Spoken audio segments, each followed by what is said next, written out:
The show must go on. After being upstaged in New Jersey, and with tensions rising, the Knicks take the tunnel back home for opening night on Broadway.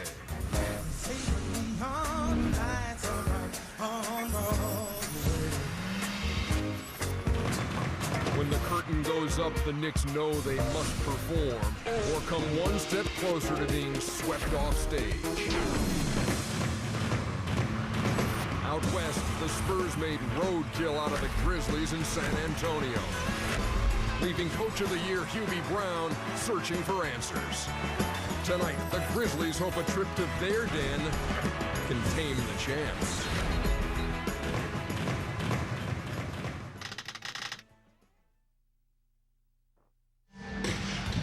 The playoffs are now in the Big Apple, New York City, and on Broadway. After a 2-year absence from postseason play, it's returned now to what many consider the Mecca of basketball, historic Madison Square Garden.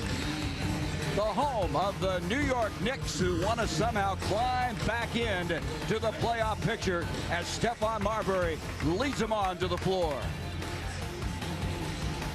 This place attracts high-profile people from everywhere, Spike Lee and Senator Bill Bradley, as we come to a Game 3 in an Eastern Conference matchup between the Knicks and Nets. New Jersey up 2-0 in this Hudson River matchup. Hi, everybody. I'm Gary Bender. Well, the Knicks have lost the first 2 games by combined 42 points. They're hoping a change of scenery will jumpstart them. But they have run into a Nets team playing remarkable basketball. In fact, they're thinking now they might get back to the NBA Finals for the 3rd straight year. Tonight also features an opportunity for a kid to make good at home. And with that story, let's go downtown Manhattan, and here's Craig Sager. When Stephon Marbury was traded to New York on January 5th, it was a turning point in the Knicks season. But to Marbury, it was much more. It was the realization of a childhood dream. He grew up in the Brooklyn Housing Project, where he dreamed of one day wearing the Knicks uniform, playing in Madison Square Garden in an NBA playoff game. You got to always keep a dime in your mind. One more time, come on. Every time you go back, it's the same feeling. You just always elated to know that you came from out of poverty into a great situation. You always want to be a part of the tradition, especially being from New York. When you're a part of something like this, it's basically like a dynasty. It's gonna be the best thing ever for me as far as playing in a basketball game, because it's where I always wanted to play, and for me to be able to exercise my thoughts and my moves out on the basketball court here at the Garden tonight in a playoff game, it's a lot of fun. Right here. All right, let's introduce you to our 2 broadcasting partners here, Rex Chapman and the coach, John Thompson. John, this is a big night for Stephon Marbury. It's a huge night for Stephon Marbury. He's playing in Madison Square Garden, the place where good teams want to play. And he mentioned that in the housing project, he got respect. In this place, he has to get greatness. Good players are validated in Madison Square Garden, and particularly in great games like this. Now we go to Penny Hardaway. He's a guy that definitely has to play well, because to support what Stephon is doing, he's got to get out and break the traps, and he's got to allow Stephon to be a little free in there to hit those jump shots he wants to take. Rex, the Nets are really playing well. Well, Gary, the Knicks have not found one aspect of the Nets game that they can exploit. New Jersey is getting everything and anything that they want. Half-court points, fast break points, dunks, layups. I think New Jersey smells blood. Anything else jump out at you about this Nets team? Well, the speed at which the New Jersey Nets, play this game. New York just can't keep up at this point. And Jason Kidd, I just got to say, a lot's been made of the Stephon Marbury-Jason Kidd matchup, and Jason downplays it quite a bit. Don't be fooled. Don't buy into it. Don't believe the hype, I guess. Jason is a competitor, and he is out to win this game and silence any kind of critics that might be out there. So Game 3 ready to go, and it's originating from Madison.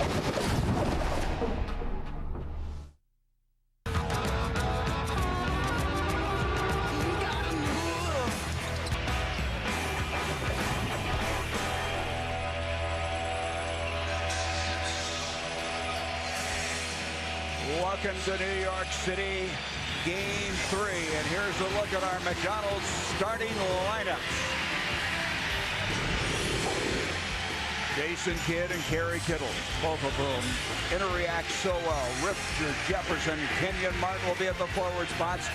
Jason Collins will open at the center. The Knicks, Marbury and Hardaway, two guys who played together in Phoenix. Shandon Anderson and Kurt Thomas. Nazr Mohammed will be the center, and for the second straight game now, they'll be without Tim Thomas. It's a big void that they're going to have to fill. They didn't do such a good job the other night. They're going to have to, somebody's going to have to step up tonight. Well, I think one of the things that has to happen is the Knicks have to ride this crowd. That's why it's extremely important for them to get a good start, to try to capitalize on the emotions that this place can generate. Well, the Knicks actually got off to a good start the other night. They were only down by 2 after the first quarter. Kerry Kittles comes out right away and guns one, and the rebound is cleared by Kurt Thomas. Here's a guy really carrying a huge offensive load, Stephon Marbury. He's carrying an offensive load, but one of the things that the Knicks have to do is be very smart with their shot selection. Kurt Thomas, who had a double-double in the last game, and we're going to have a foul that's against Jason Collins. I think Nazr Mohammed was a little concerned because he picked up 2 quick fouls in the last game. It really short-circuited his productivity. I thought he got one there. It looked like Joe Crawford was calling Nazr for over the back, but they got Collins with a little push. Well, see, and that has a lot to do with how physical the games have been in the past. Marbury, a long shot from outside, and Jefferson rips it down. Here comes Jason Kidd, averaging 10.5 assists in the first 2 games. Jefferson brings it out now to Kenyon Martin, who's been an emotional force in this series. And a foul away from the ball. Joe Crawford making the call. They're going to call this, it looks like, pretty close. Joe Crawford, Michael Smith, and Scott Foster, the 3 officials. It's on Shandon Anderson. Well, see, and smart players pick this up. You can tell by the emotional climate that has been in the past game that these officials have been instructed, rightfully so, to set the tone and clean this game up. Here is Jefferson, a rising star of the league. He's doing it all well. And an off-balance shot as the shot clock was winding down. And again, that's not Richard Jefferson's game. He's not a post-up guy at this stage of his career. I believe he'll get there. But that is a shot I believe the Nets will live with, or the Knicks will live with. What the Knicks have to be able to do is get some form of inside game. Here they go inside now to Kurt Thomas, who has some toughness. Kicks it out to Shandon Anderson, who's been shooting only 24% in the series, and he doesn't get his first shot to go. Yeah, it's going to be very important for Shandon to make some shots tonight.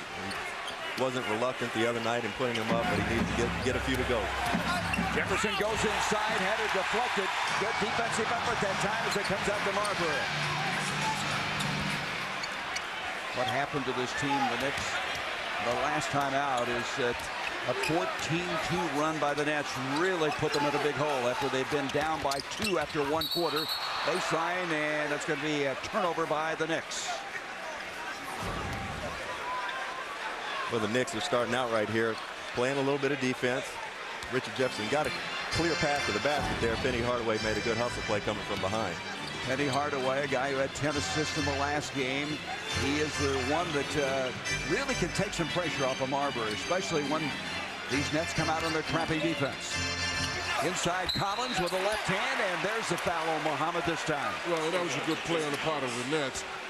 The 2 previous possessions, they came down and shot maybe ill-advised jump shots. That time they went inside, were able to get a basket or a foul. One reason that's why it was very good is because of how the referees are calling the game. You want to drive, you want to post up because they've been instructed to call everything quickly. That's a great point, Coach. And, you know, they're going to drive the basketball.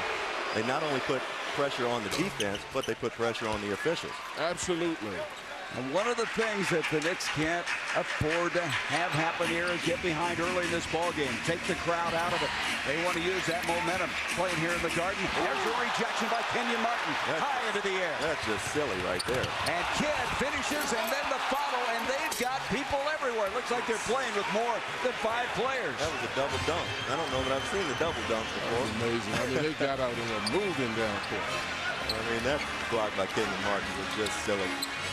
See, and this is what the Knicks have to do. They have to take care of the ball if they don't get easy possession, because they can't trigger fast break baskets with a bad shot. Look at that defense. And I tell you, Penny Hardaway is just absolutely stripped to the ball by two guys coming out with it. The Nets, Jefferson tries to go up with it. It'll be a foul. And right now, things are not going well for the New York Knicks. Well, you look at this, the Nets are definitely there. You see Martin comes over and triggers a fast break. They push it and really get down the floor. You don't see many Knicks in the front part of the court. But look, two guys came in for the follow-up without a Knicks jersey being there. Knicks have to get back in transition against this Nets team. Lenny Wilkins has got to be concerned because the Knicks have had the ball 6 times and have not scored a point here in the early going. And we're going to have a 20-second timeout by Wilkins as he tries somehow to get his team jump-started here. Well, just like we said in the open, New Jersey is getting everything they want. They're getting layups, jumpers, half-court offense, and fast breaks. And this is what has to happen, Rex. You know as well as I know, the Knicks have to take care of the ball. This is going to happen. The Nets are going to come down and do what they've been doing the entire series. Making traps, getting steals, coming out, turning those steals into fast break baskets. The Knicks have to be smart, control the basketball, get the basketball inside because of how the game is being officiated, particularly early. Yeah, get to the foul line a little bit, get your confidence, get a couple free throws going, and then you can start taking some outside shots. But they've not just played bad in this series. They've played spectacularly bad, I believe. Is that possible? I've seen it so far. So clean your glasses and look. It is very possible. Richard Jefferson in the series averaging 20.5 points a game. Very good free throw shooter during the season at 76%. And he has now made it a 7-0 lead now for the Nets. So somehow the Knicks have got to get some points. A little pressure that time on Marbury, kind of token pressure. In it comes to Nazir Mohammed. He backs in, double team coming, and he traveled to the ball. They're just frustrating. The New Jersey Nets are just frustrating the Knicks. They've got no answer. When they throw it into the post, they've got no movement. They're just standing 4 guys around the perimeter and letting the guy work in the post, and that's not going to get it with this swarming Nets defense. 3 turnovers now by the Knicks, precipitated by this intense defense by New Jersey. Collins looks in, dumps it to Kittles. Kittles has really been a big factor in this series, and Marbury got him as he tried to wheel in. Now they're going to call the foul the other way. Yeah, they called offense there. Yeah, Gary Kittles. And you got to credit Steph there. Steph is outside in the post, and he really battled. He really battled. Terry's working to get position here.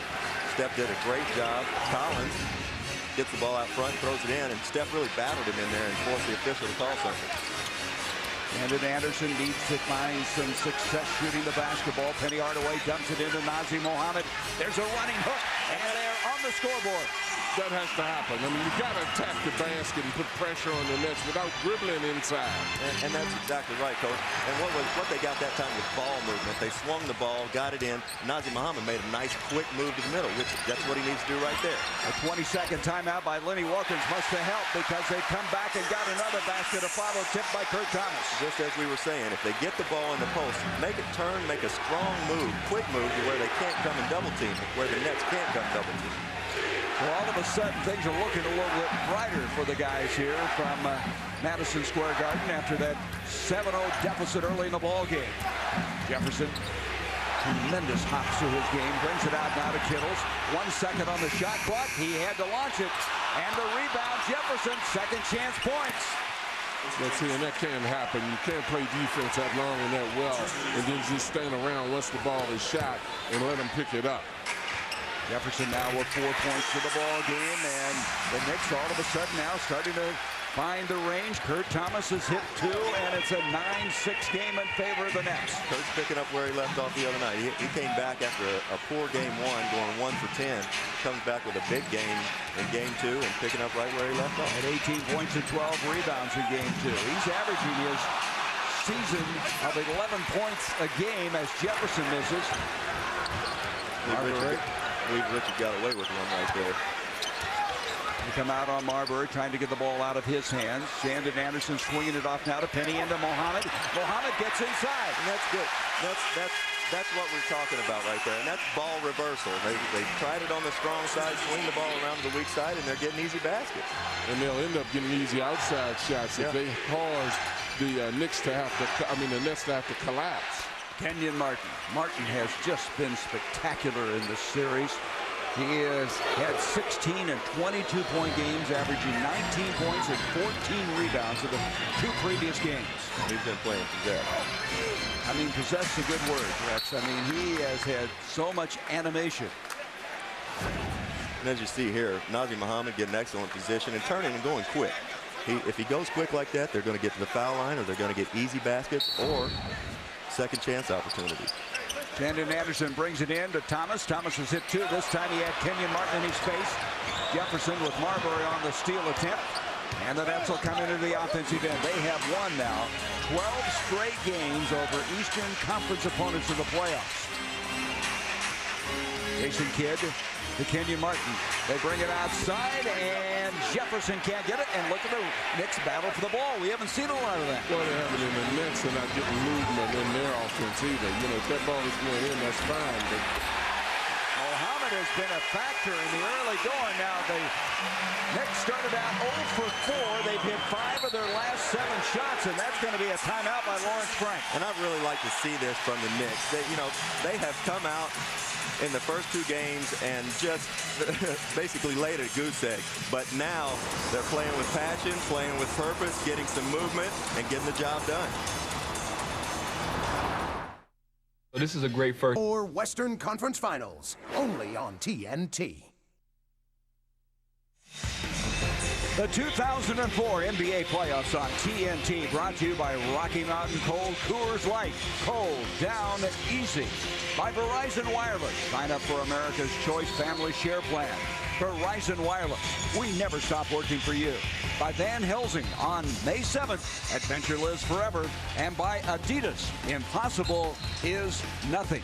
So Lenny Wilkins, guys, has to be very, very encouraged about the start of the game, because I'm telling you, the Knicks have not been able to shoot the ball.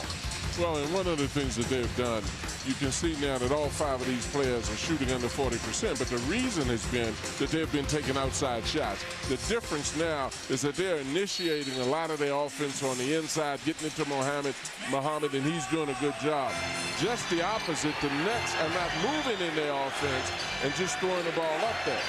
And I think Lawrence Frank's done a great job of confusing the Knicks and really taking them out of what they want to do, changing up defenses. Kenyon Martin went to his first All-Star game this year, shoots that one over Shandon Anderson, and it's back to a 3-point lead for the Nets. Now, the last 6 possessions, the Knicks have scored 5 times, 10 points total. So they have something going right now as we have 5 minutes to go here in the first quarter. Trying to get Penny in the post here on the smaller player. You like him as a post-up player. He's a very good post-up player, especially when he can command a double team. He's a very good passer out of the post. Here's Muhammad, who's off to a very good start, and that's going to be an offensive foul on Nazr. Well, see, and I don't understand that.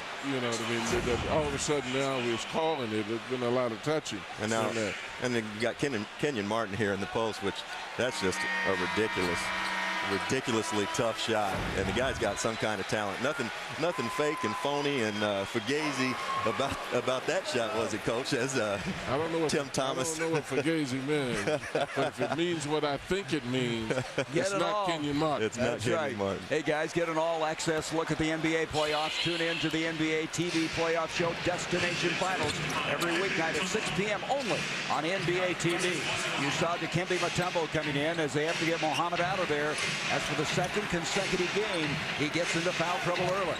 Martin backing in. And there's Joey Crawford indicating the foul out on the floor by Kurt Thomas. They're staying on top of this one pretty close. Well, they are staying on top of it. You usually hear that Princeton offense associated with this Nets team. But in this series so far, they have not moved as much and cut as much as the Princeton teams do.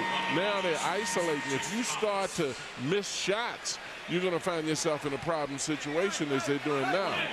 And a problem situation foul-wise, because Kurt Thomas just picked up his second. He's got to sit down. And a guy that could be a factor tonight, a lot of talk about him, Vin Baker comes in. Well, it'll be a big bonus if Vin can give him some good minutes. They tried to give him some meaningful minutes in Game 1. In Game 2, he came in and played near the end of the game and played actually pretty well. There's Kenyon Martin with another jump shot. If he's making that shot, 18, 20-footer, you know, it's going to be a long night for the Knicks. I tell you, Rex, he's hit all 3 of his shots thus far, and they've been 3 different shots. They are not alike at all.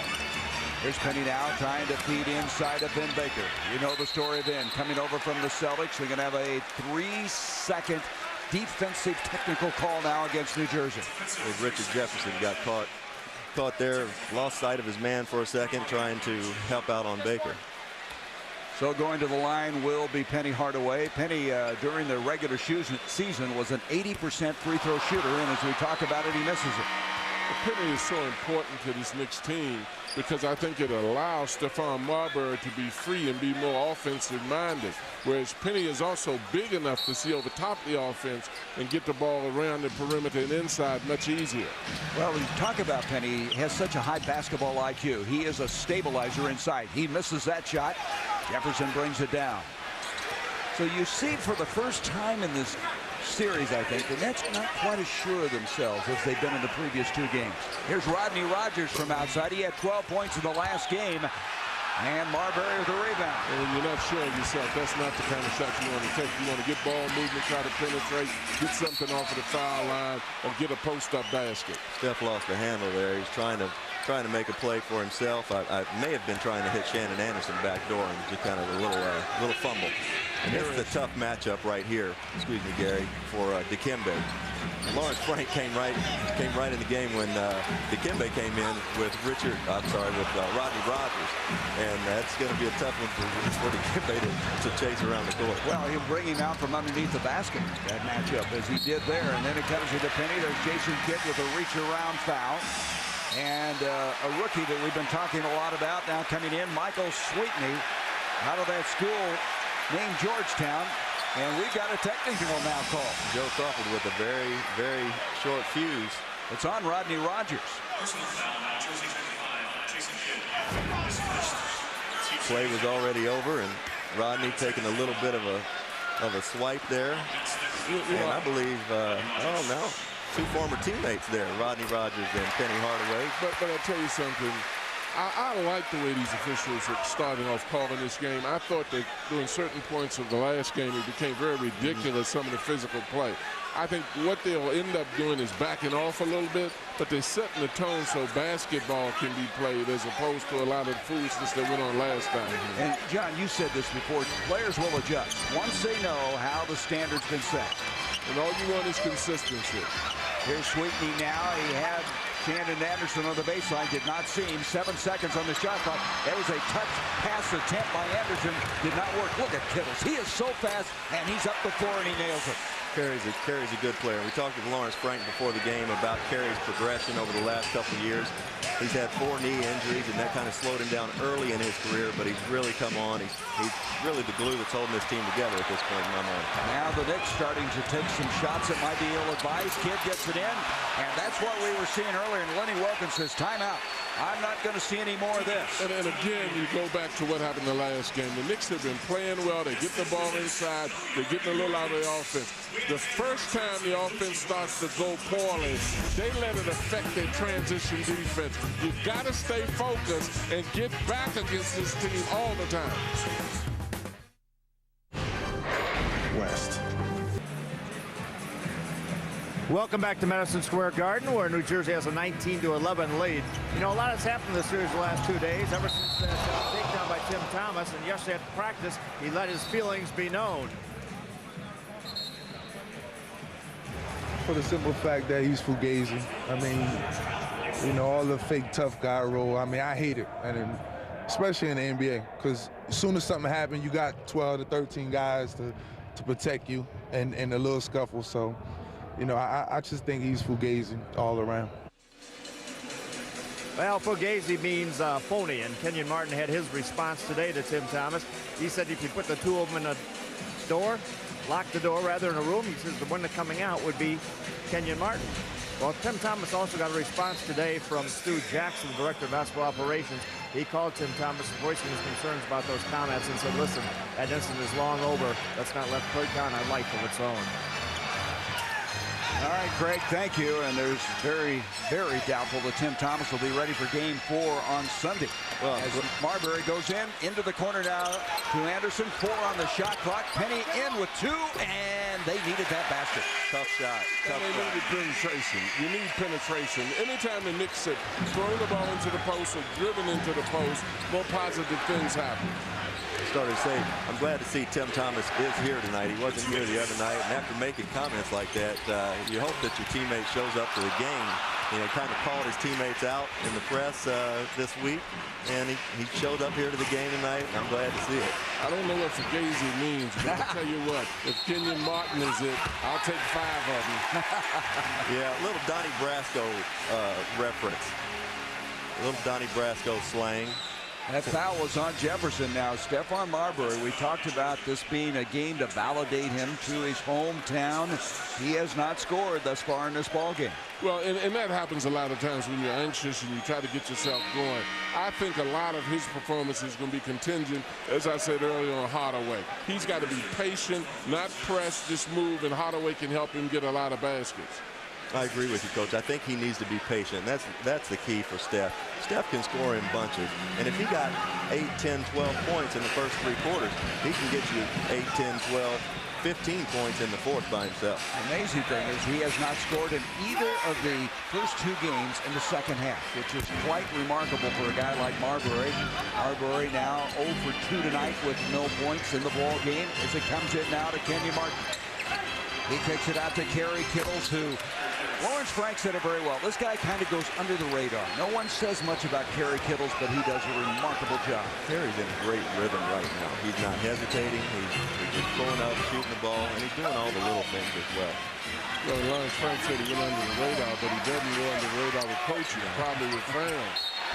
There's Sweetney doing a nice job. He's a big space eater, the 9th pick in the first round, and backing in on Rodney Rogers. Rogers fouls him, and this guy was on the injured list 3 different times at the start of the year. Didn't get much of a chance to play, and then Lenny Wilkins said, hey, we got to get this guy in a uniform and get him on the floor, and you can see why when you watch him play. Well, that was a nice move. Where did he go to college?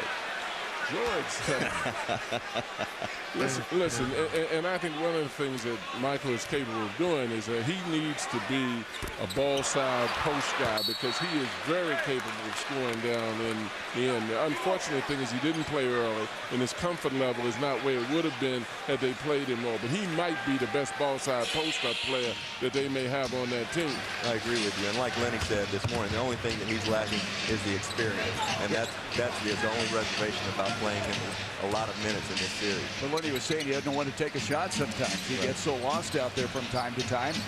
Now Lucius Harris has come to the ball game for the Nets, and it comes now to Kmart, and we're going to have goaltending called. I tell you, Kenyon Martin, we knew he was good, but I think in this series, he's done some things I have not seen him do very often this year.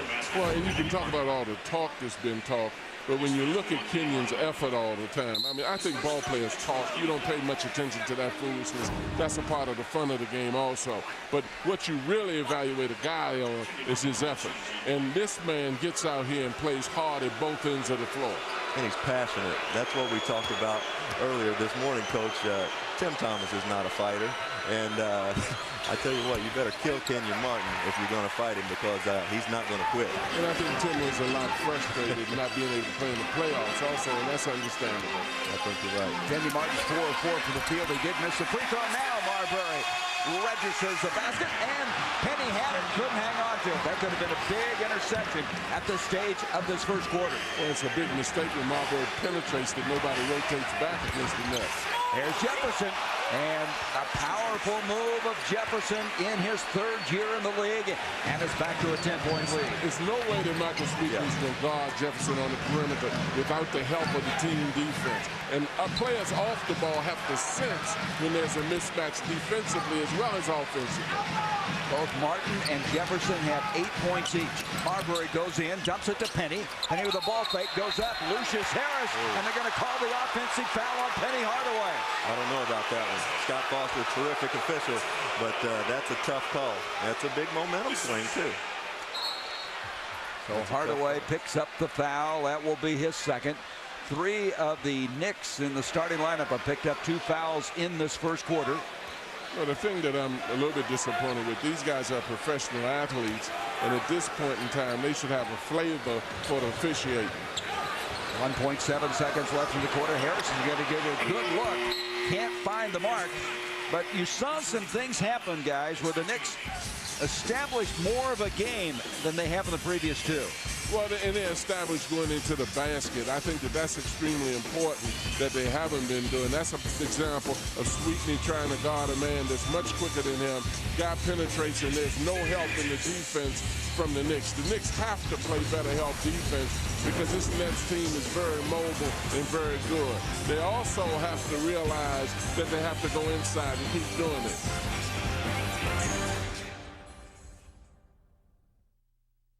Units. Welcome back to the Big Apple, New York City, and legendary Madison Square Garden. In Game 2, Kenyon Martin had a double-double and a high of 16 rebounds in the playoffs. Well, Kenyon Martin's just been playing tremendous basketball. I'm happy for Kenyon Martin because he's a combustible guy. He plays with a lot of passion. Like we said in this series, he's just playing for zest. But he was much maligned early in his career because he let his emotions get the best of him. Not anymore. He's got him in check and just playing the best basketball of his career. You said happy medium. You're absolutely correct. When you see a guy that's spicy like that out there playing, if he's getting your rebounds, running up and down the floor and playing smart, you don't want to tone him down too much. There's too many guys you got to pump up to start toning down people out there. And I believe firmly right now that Kenyon Martin has this Knicks team intimidated, not by his demeanor, but by his live athletic body. And he's doing all this playing the four as really as a three-man. His body is about the size of the average three-man in this league. Okay, Marbury did a nice job of taking that into the paint, staying strong, and getting the shot to go. I like Steph's game thus far. You know, he's not taking a lot of outside jumpers. He's getting his teammates involved, and he's going to the basket. Lucius Harris, that's going to be a push-up on Kurt Thomas. He could get a tee. That will be his third foul. Are they going to call the technical? I believe they're going to let him get away with it. Boy, he's very fortunate. He put that whistle in his mouth. He gave him no check, I think. Yes, he did. Yeah, he did. There it is. So his third foul, as he also picks up the technical, and Thomas was pushing off. There was no question on that rebound inside. Well, see, and Thomas is very much in a lot of ways like Kenyon. Both of those are upbeat, fiery guys. You don't want to do something like that. That's just absolutely foolish. But Thomas is also a guy that you want to have on your team if you have to really get out there in a tough game. So Lenny will leave him in with the 3 fouls, and we're going to have an offensive foul. A screen set up that time by New Jersey. It's against Jefferson. That will be his second, so they get it back. You know, when you look at the officiating out here, again, you know, as a coach, I never saw an official that called a good game unless he called it the way I wanted it called. And players have to realize that. You have to make adjustments to how guys are calling games. I always really laugh when I hear coaches say the guy can't officiate. Nobody can officiate. It doesn't call it the way I want it called. You know, but you have to adjust to how he is calling the game, and that's what these guys aren't doing. Aaron Williams comes in. Aaron Williams has hit 8 of 9 shots in the first 2 games this year. He's played very well. And then the deflection. Penny loses it. Kittle's the other way. Quickly up with a shot. And digging it out inside of Shandon Anderson. Get our first look at Brandon Armstrong here on Stephon Marbury. He had a shot in game 2, as now Kurt Thomas, I guess, salving some of that frustration after his 3rd foul and technical. Nails one from outside. And you said it right, Coach. Kurt is a guy you want to go to war with. Had the pleasure of playing with Kurt for a year down in Miami when he was just a young player, a rookie. And he really showed me a lot that year. He's a fiery guy that he won't back down to anybody. Baker got a piece of that shot. Here's Penny the other way. And all of a sudden now, a little surge by the Knicks, and Lawrence Frank says timeout.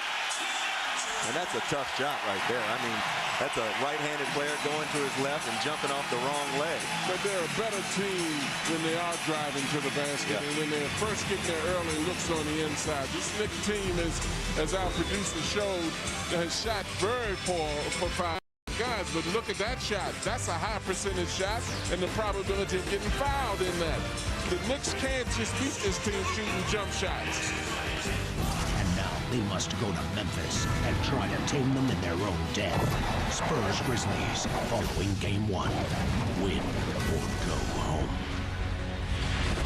Tim Duncan playing so remarkably well for the Spurs team. That's coming up next. Spurs and Grizzlies. Let's go to Craig Sager. I talked to Stephon Marbury extensively today, talked about the biggest thrill of his basketball career. He said it was when he won a city championship, the public championship at Lincoln High. It was right here in Madison Square Garden. But in the same breath, he said one of my biggest disappointments was when I came back here at Georgia Tech. A big build-up for his matchup against Allen Iverson and Georgetown.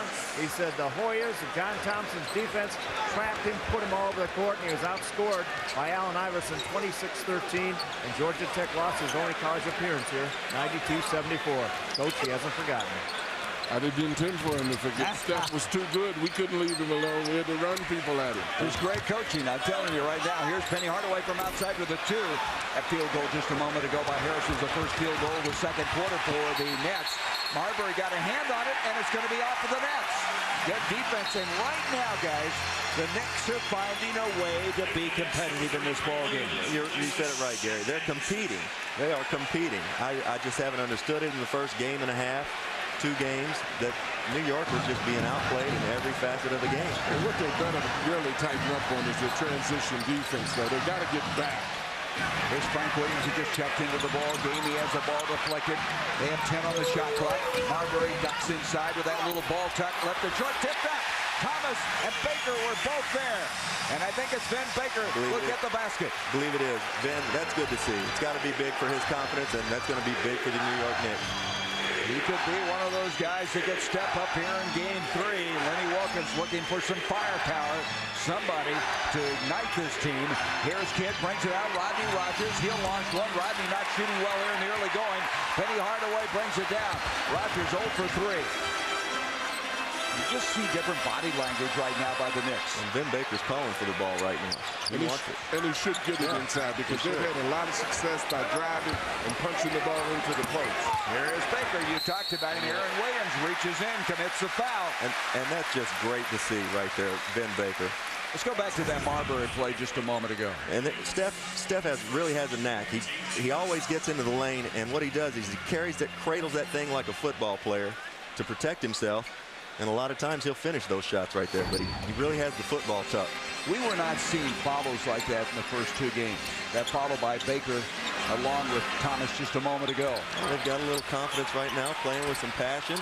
And this guy right here, Ben Baker, if he can find a way to do what he's doing and give them 20, 25 minutes, he's going to be big. 4-time All-Star who had a piece of that. It goes off the Nets. They have a fresh 24 in the shot clock. Jason Collins will come back in now for the Nets. Rodney Rogers will leave. As good as Rodney was shooting the ball last night when he was 2 of 3 behind the line and 5 of 7 for the game, he's missed all 3 shots tonight. Yeah, Rodney looks like he's throwing a football up there. He's got no chance right now. Frank Williams did not get the shot to go. Out comes to Jason Kidd. Here's Armstrong the other way, and Penny picked it off of the Nets. That'll be Knicks ball. That's a bad shot right there, Coach. I don't know that I like that one. They've been struggling a little bit offensively, and Brandon Armstrong, second, third year player. Well, it's a terrible shot based on how they're playing right now, not based on his ability. You got to get a layup or you got to get the ball inside when things are going bad. Now there's a good shot. Exactly the opposite of what you were talking about. Shot in rhythm and wide open. Well, one of the things that the Nets have tried to do, and Coach Frank is saying, is get more movement in their offense so that when they're not getting transition baskets, they're getting good baskets out of their half-court sets. 7 points now for Penny Hardaway. Knicks have outscored the Nets in this quarter 10-3, and Kidd can't get it. And you kind of get the sense that the Nets have gone away with what was so successful, starting to shoot a lot more from outside. Well, one of the reasons for that is the Knicks are making their shots, and they're not able to get layups. And we have a 1-point game. This is good to see right here. The Knicks got a lot of energy in the building, and they're putting on a good show for the crowd. Well, but the one thing that scares me about the Knicks, and they are playing well, is that they depend so much on emotions in order to be successful. If their offense is not going well, they don't get back defensively. Now they're playing well offensively, so they're having more success defensively now. 28-27. The Nets up by 1, but the Knicks are hanging tough. Introducing TGI Fridays. The 2004 NBA playoffs on TNT, brought to you by Miller. Vote Miller for president of beers. Good call. And by the Home Depot. Go from wondering how to knowing how at the Home Depot. Let's give you the Gatorade X Factor. Take a look at our Gatorade X Factor of the game. It's going to be Kerry Kittles. He has played so well in the first 2 games, shooting the ball from outside. Well, you look at him, Kittles is the kind of guy that, feeds off how his teammates play extremely well, particularly his shooting ability. Now you see defensively him moving, and defense is so important to trigger fast break baskets like this.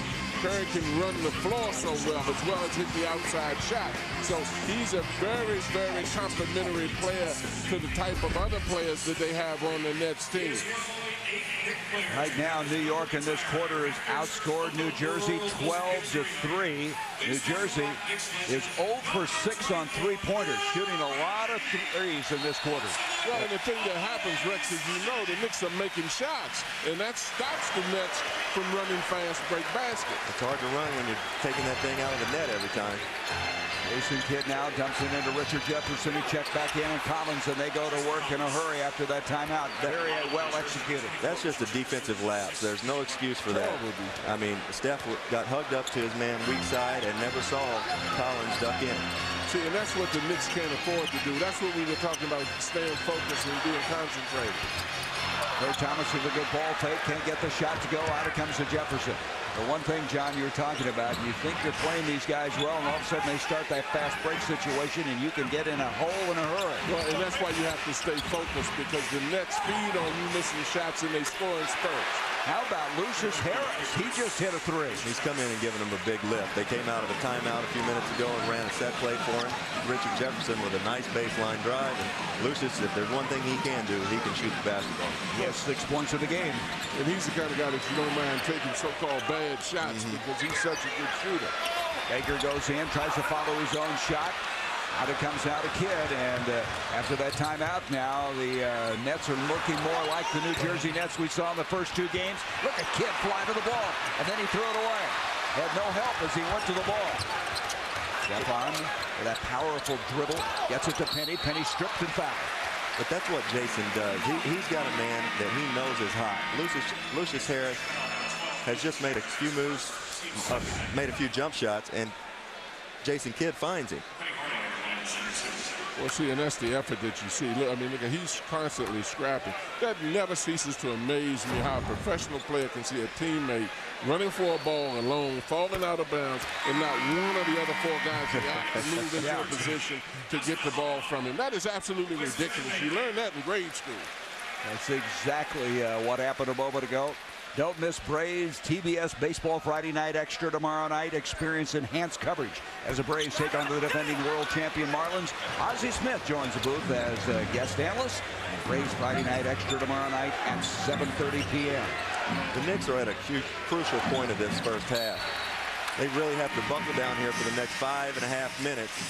Play good, solid basketball. Not have defensive lapses. Keep taking the ball to the basket, getting easy baskets, and getting the foul line. And I like it when they get it to Muhammad as well as Sweetney, because both of those guys are good ball side post-up players. Muhammad has improved immensely on the ball side, but the other guys seem to go up a little bit light.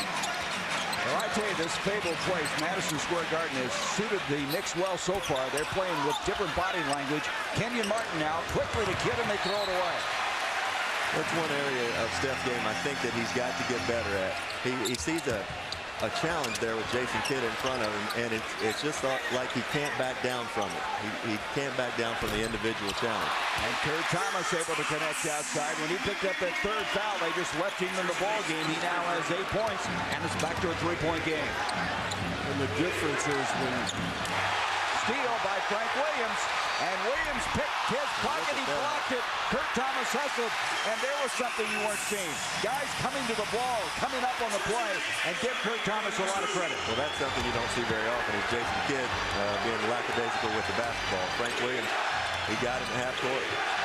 New Jersey with 4 straight turnovers, and then the bouncer by Kenyon Martin, and Frank set that. Shandon Anderson comes down to the rebound. Marbury off to Frank Williams. Former University of Illinois standout. Thomas wants the ball. Why not? He's hot. Kurt Thomas he's come to play tonight. He has come to play. First lead of the game for the Knicks. 34-33, and Kurt Thomas with 12 points in the ball game. Welcome to the playoffs, Nick. Yeah, this may be a little different, huh? And even though the Knicks are playing well, if I'm New Jersey, I like this tempo. I like this up and down, quick shooting tempo. And it comes to Jefferson, and he's fouled by Shandon Anderson. I tell you, Kurt Thomas wanted the basketball, and you can see why. Well, and you look at him, I mean, he's getting a lot of space. You tend to look at his size rather than his ability. But, boy, is he hot outside. Now you look at pushing down the court. Jason Kidd just hustles back after carelessly losing the ball. And that's the thing you have to love about him is his intensity and second effort. And who was there to pick it up? Kurt Thomas. He's doing it right now. And as Rex said, you don't see that happen to Jason Kidd very much. And he was a little embarrassed, I think, as he doubled back on that play. But how did he respond to his embarrassment? He didn't stop, pout, and fuss at the officials. He ran back extremely competitively after the guy who had taken the ball from him. And the one thing about Jason is, even in a play like that, it shows him that's his true leadership. Guys see what he did there. He made a mistake. He was accountable for it, and he ran his tail back and tried to make a play. He did make a play. You know, again, I want to say this, that the Knicks are playing well, but if I'm New Jersey, I love this racehorse pace that the Knicks are trying to play with me right now. So the Nets have retaken the lead on those 2 free throws. 35-34. Inside 4 minutes to go here in this first quarter. And 2 guys for the Knicks that have given valuable minutes thus far in the game off the bench, Ben Baker and Frank Williams. And Marbury able to nail that one. And up on top by 1 the Knicks. Along with John Thompson, Rex Chapman, and Craig Sager, I'm Gary Bender. This is game 3. And the Knicks have returned to Madison Square Garden, trying somehow to find a win. Down 2 games to none at the start of the night. Jefferson has it deflected out. They'll have it with 7 to shoot. That's good help defense. And the Nets had nowhere to go right there. Richard Jefferson drove into 3 people, and good active hands by Frank Williams. And that's what the Knicks have not been doing, what you just said, giving help on defense from other people. Now Jason Collins had some contact. No foul was called. Frank Williams leaves it for Shandon Anderson. Dangerous pass. Kidd comes up with it. Up it comes now to Jefferson. A hard foul by Shandon Anderson.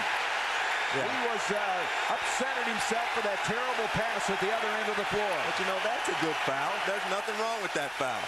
You know, Richard made a mistake by he should have known that a foul like that was coming and should have gone up a little bit stronger and not made himself so vulnerable here.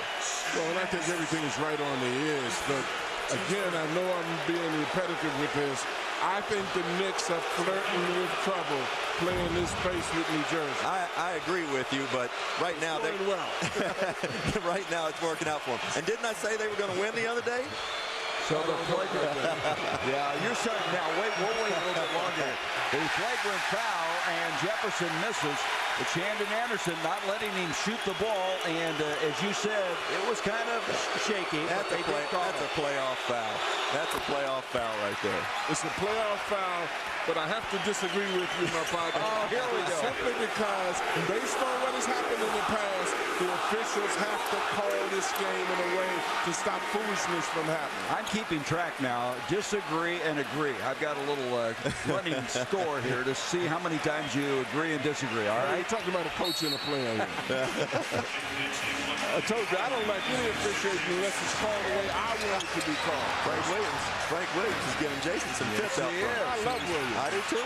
And here's Kenyon Martin. Won't go for him. The rebound cleared by Penny Hardaway. We're tied at 36. 3 minutes to go here in this first half. What I do like about this pace, Coach, I do agree with you in that this up-and-down style does favor New Jersey. But what I like about it is New York is in New Jersey's head a little bit right now. They're second-guessing themselves a little bit, and it's competitive. Well, I didn't say I didn't like it. I said it's dangerous. It's dangerous. Well, we've got a dangerous game here, guys. We're tied at 36. We'll be back.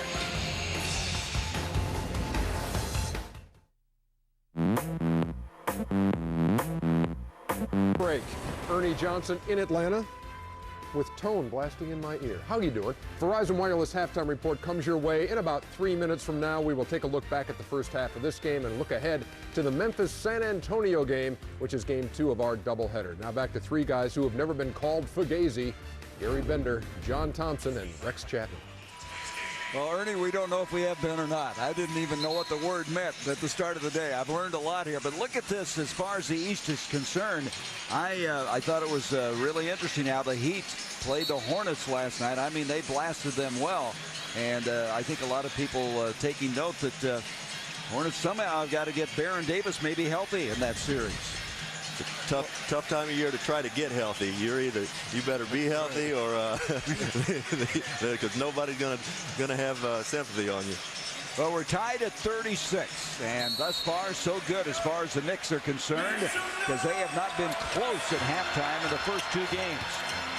2:54 remaining. Penny now with Jefferson matching in, backing in with 7 on the shot clock.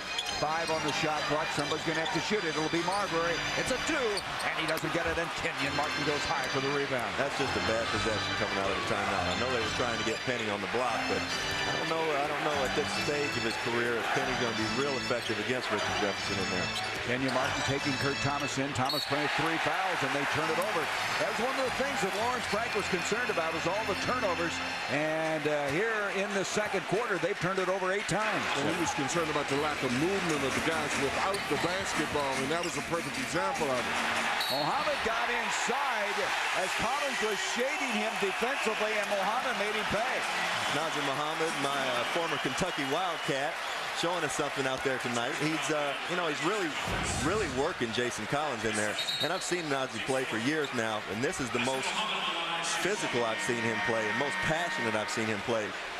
Well, he seems to be going to the basket with more power than I've seen it. A lot of the big guys now are more content with being finesse players of power. The Knicks were going extremely well until he got in early foul trouble in the first quarter. I like it. I like their chances a lot more if they're able to get it into him and he can create problems.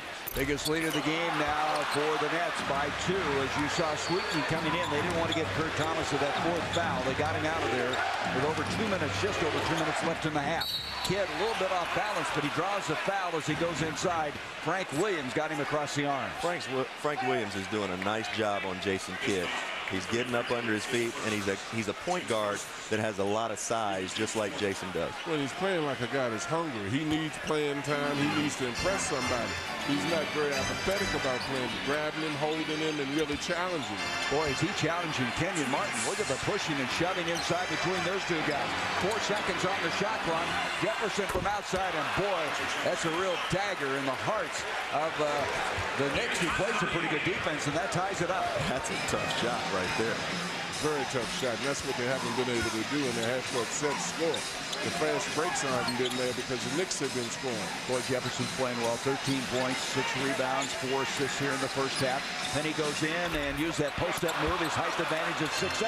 Reaches in, swipes it from Kidd, gets it out to Mohammed. And I'll tell you, that was an outstanding effort by Penny Hardaway, the 32-year-old who was playing a lot younger on that play. Well, it was old playground trick. He acted as if he was going back, and he came back and stole the ball. But I'm going to tell you something. It also is something very dangerous when you come back defensively to make a steal against a missed basket or a stolen ball against a team that runs like the Nets. You're not going to get it many times, buddy, but they're going to get a layup at the other end. We call that the okey-doke, right, Coach? That's exactly right. The okey-doke? The okey-doke. I thought this boy was too young to know that. I've never heard that. Mohammed now uses the glass. I'm sure he called it as he hits the free throw. Mohammed has 9 points. Now, he played well in game 1. He had 16 points and 7 rebounds. And he has played this game with a different body language. Remember, he got in foul trouble, got to pouting a little bit. And here tonight, he is picked up his play considerably. Well, they've showed a lot of heart. All of the Knicks have come out here, and they play in different lineups tonight. Getting some guys, got some young players. Michael Sweetney, Frank Williams on the court that are giving them huge minutes. Knicks up by 2 again. 1:18 left in the half. Here's Kenyon Martin to Aaron Williams. He can't find the handle, tries to save it. Kidd bats it over our way. It'll be Knicks ball, but again, you see New York really scrambling on defense. The Knicks have New Jersey scratching their head a little bit right now. Well, and I think what you said about Frank Williams is very true. He's had a lot to do with it. When you get defensive energy, a lot of times you can get it from one player's intensity, and Frank is the one that's helping and scrapping. And they're allowing them to play a quicker lineup right now. He's moving Penny Hardaway to the 3 and Stephon Marbury to the 2. Boy, Penny running Harris off of the screen, and Harris able to catch back up. They throw it away to Jason Kidd. Kidd on the move. Williams is back. He fouled it. And that's a good playoff foul right there. Second foul on Frank Williams. You know, the Knicks are getting some production, and they've needed this in the front court all series long. Kurt Thomas has been leading the way. Nazr Muhammad giving him huge minutes tonight. He's getting the ball inside and just going quickly. Very quickly, very strong, and finishing baskets. And when he's not finishing, he's going to the foul line. Well, Rex, he's not just, as you said, getting baskets. He's getting big man baskets, as opposed to just shooting outside shots, which causes the defense to react, which causes help to come. You know what's amazing? That is the first point of the game for Jason Kidd just a moment ago, that free throw. Now, he doesn't worry about scoring. We know that, but quite remarkable. It's taken almost the entire first half for him to score. No, it's not. Because he's not responsible for all the points that, I mean, he is responsible for a lot of other points that other people score. He tied it up at 40. 41 seconds left in this first half. Here's Marbury going in, and Kittles may have gotten a piece of it. He got his own rebound, and they'll reset. Good decision by Penny right there. Marbury goes in, digs it off to Williams. Williams with a shot, a 3, not there. Rebound is cleared by Rodney Rogers. New Jersey will wait to try to get the last shot here. A second difference between the game and the shot clock, and Jason Kidd's going to call a 20-second timeout. So what is really frightening is when Marbury penetrates, you don't see anybody from the Knicks rotating out, and that makes them susceptible to a fast break. Hey, coming up on the Verizon Wireless Halftime Report, Ernie Johnson along with Jet, Kenny Smith, and Sir Charles Barkley will join us. He'll have a first half analysis. Preview of the Spurs and Grizzlies, and Memphis is just going to have to play like they did in the regular season, down 2 games to none. And Jay-Z will be a guest. Do a little rapping, you think? He might. I saw Jay-Z a little earlier. Looked like he had a little dirt on his shoulder, Coach. You know anything about that? Not at all. You guys from Kentucky are really different. Did you notice that? I mean, the terminology that he's using, he had a little dirt on his shoulder. Someplace other than Kentucky. There he is right there, talking about a little dirt on his shoulder. What's the little dirt? There's the Magic Man. Sitting there with Magic. Magic might have a little dirt on his shoulder, too. All right, I give up. What's that mean? If I told you, I'd have to kill you. All right, John, we're going to have to gang up on this. I can see that right now. Last game talking about Bogart, dirt on his shoulder. I just got to get a new glossary of terms working with you. Now it comes down to Kittles. We have a tie game. 1 second difference between the game and the shot clock.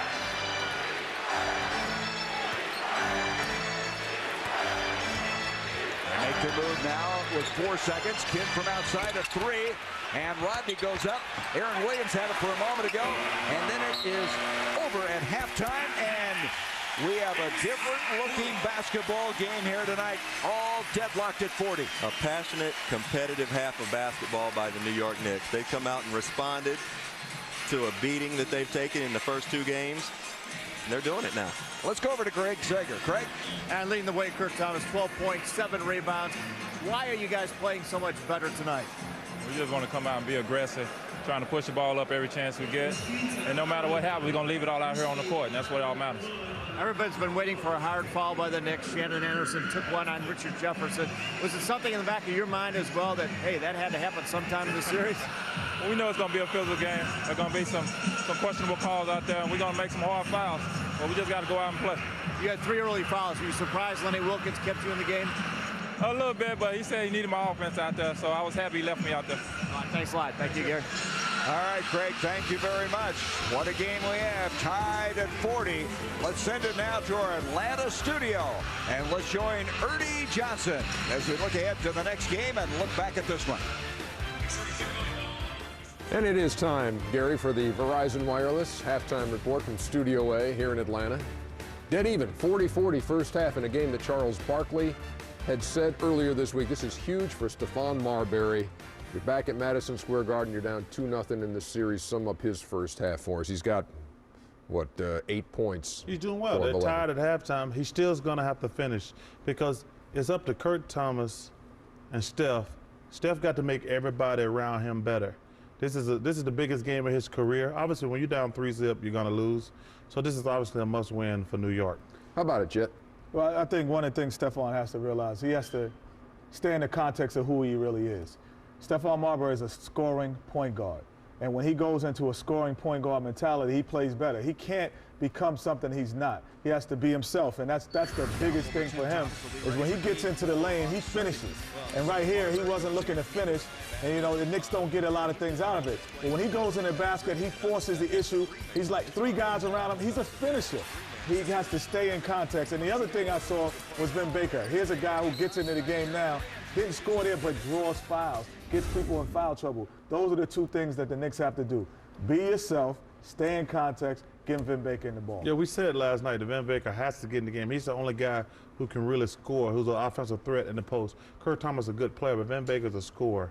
And he can get Kenyon Martin in foul trouble or Jason Collins. 2 points, 2 rebounds, and 11 minutes of work for Vin Baker in the first half. The game is tied at 40. Still to come tonight, we'll be beating the path to the pyramid.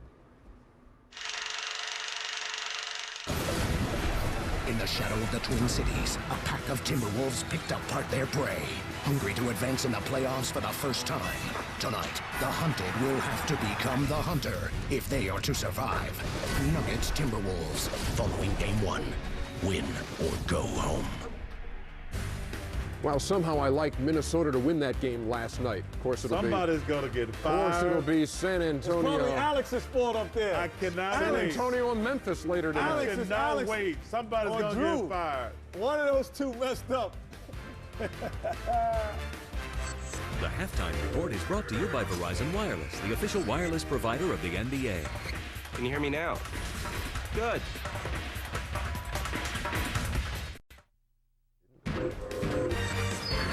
Verizon Wireless Halftime Report continuing, and we are joined by a special guest who is at Madison Square Garden with a very unique perspective, I would say, on this series as a lifetime Knicks fan and part of this New Jersey ownership group. Jay-Z joins us now. Jay-Z, who are you pulling for?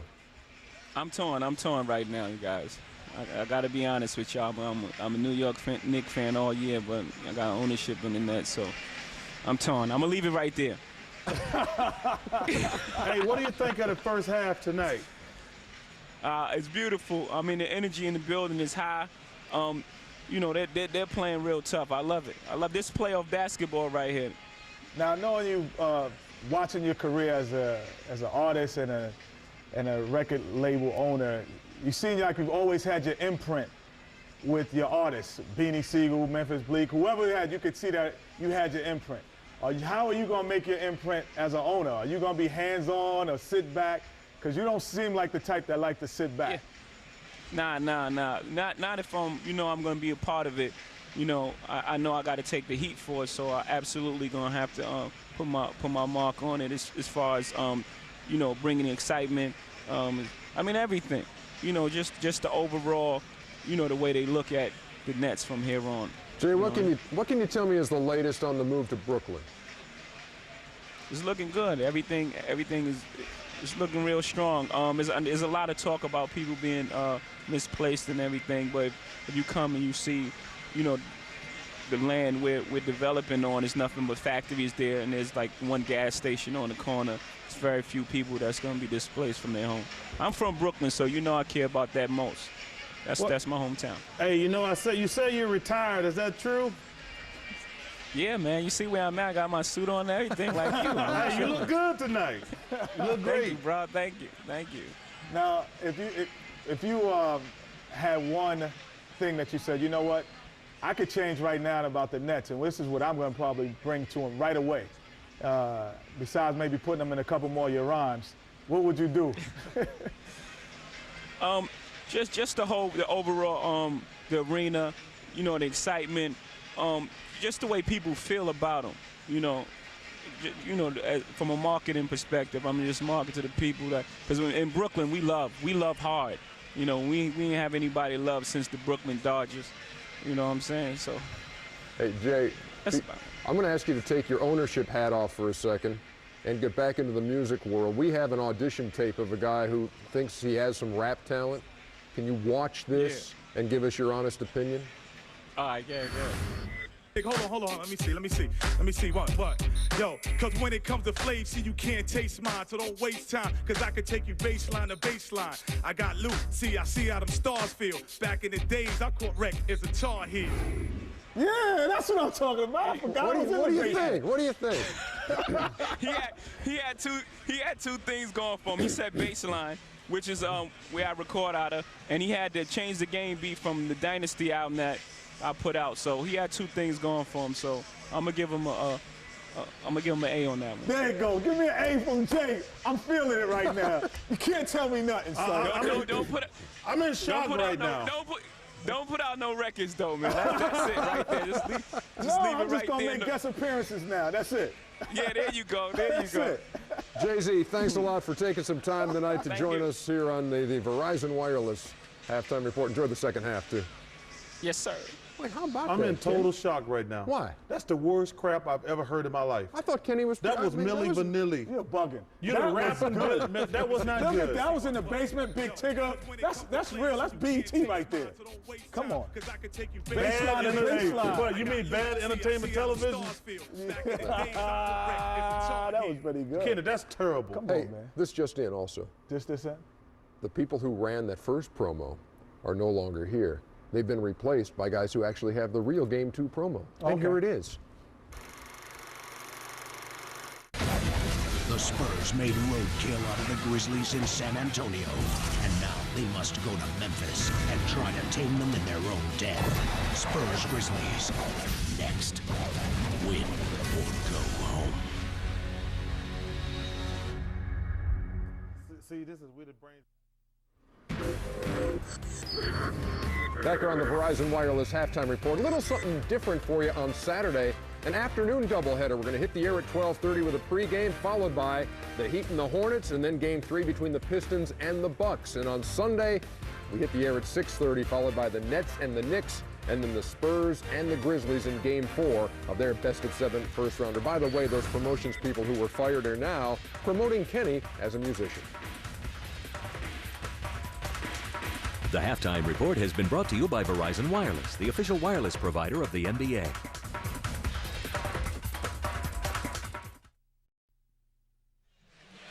We have talked about the great tradition of Madison Square Garden. For over 70 years, it has been a focal point of the NBA as well as college basketball.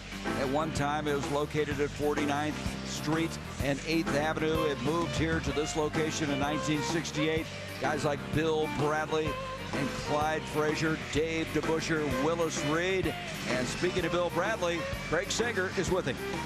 Well, thank you very much, Gary. You can't talk about the outstanding personalities and all the colorful teams without mentioning Bill Bradley. And first of all, what do you think about the Knicks here, tied at half? I thought they played pretty well. It's a tied game. It's a real game, you know. When you're on a Legends tour, that's what you want to hit up. What's so special about playing here in the Garden? Well, for me, it brings back a lot of memories. The most knowledgeable fans in the country, and when they're here, they know the game. I always say they applauded the pass that led to the pass that led to the basket. People still talk about those great championship runs. When you look at this team right now with the Knicks, how close are they, or how far away are they? Well, I think they're a little way away. They made progress this year. I think Lenny's a great coach. I think Stephen can learn a lot from him. And I think they're a couple players away. All right, thank you very much. Enjoy the second half. Thank you. It's always a pleasure to be back in the Garden. Okay.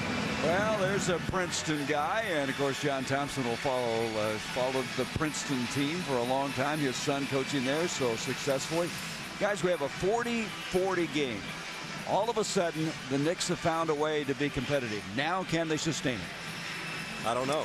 We'll see. We've seen a team that we haven't seen thus far in the series. Let's hope that they can sustain it. Well, one of the reasons why they're having success is that if you look at the stat sheet, the Knicks have only 10 turnovers. If you look at the steals by the Nets, they've only had 5 steals. And those are things that you translate into fast break baskets. Also, the Knicks have made shots.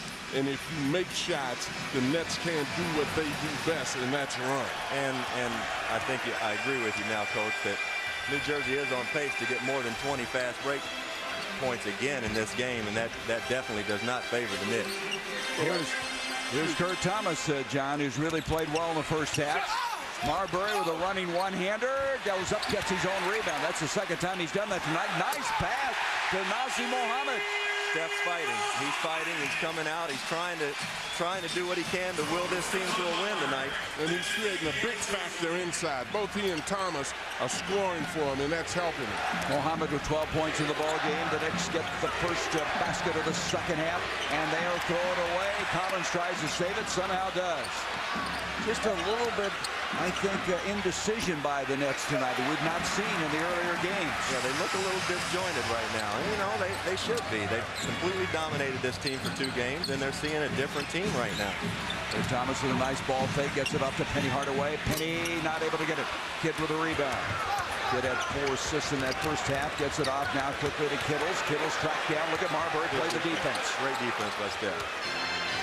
The amazing thing about Kidd is once he starts to rebound, and he can still beat everybody and lead the break. Even when you're down the floor, right? I mean, exactly. Get an angle on him. Here is Jefferson. He left it short. Penny comes down to the rebound.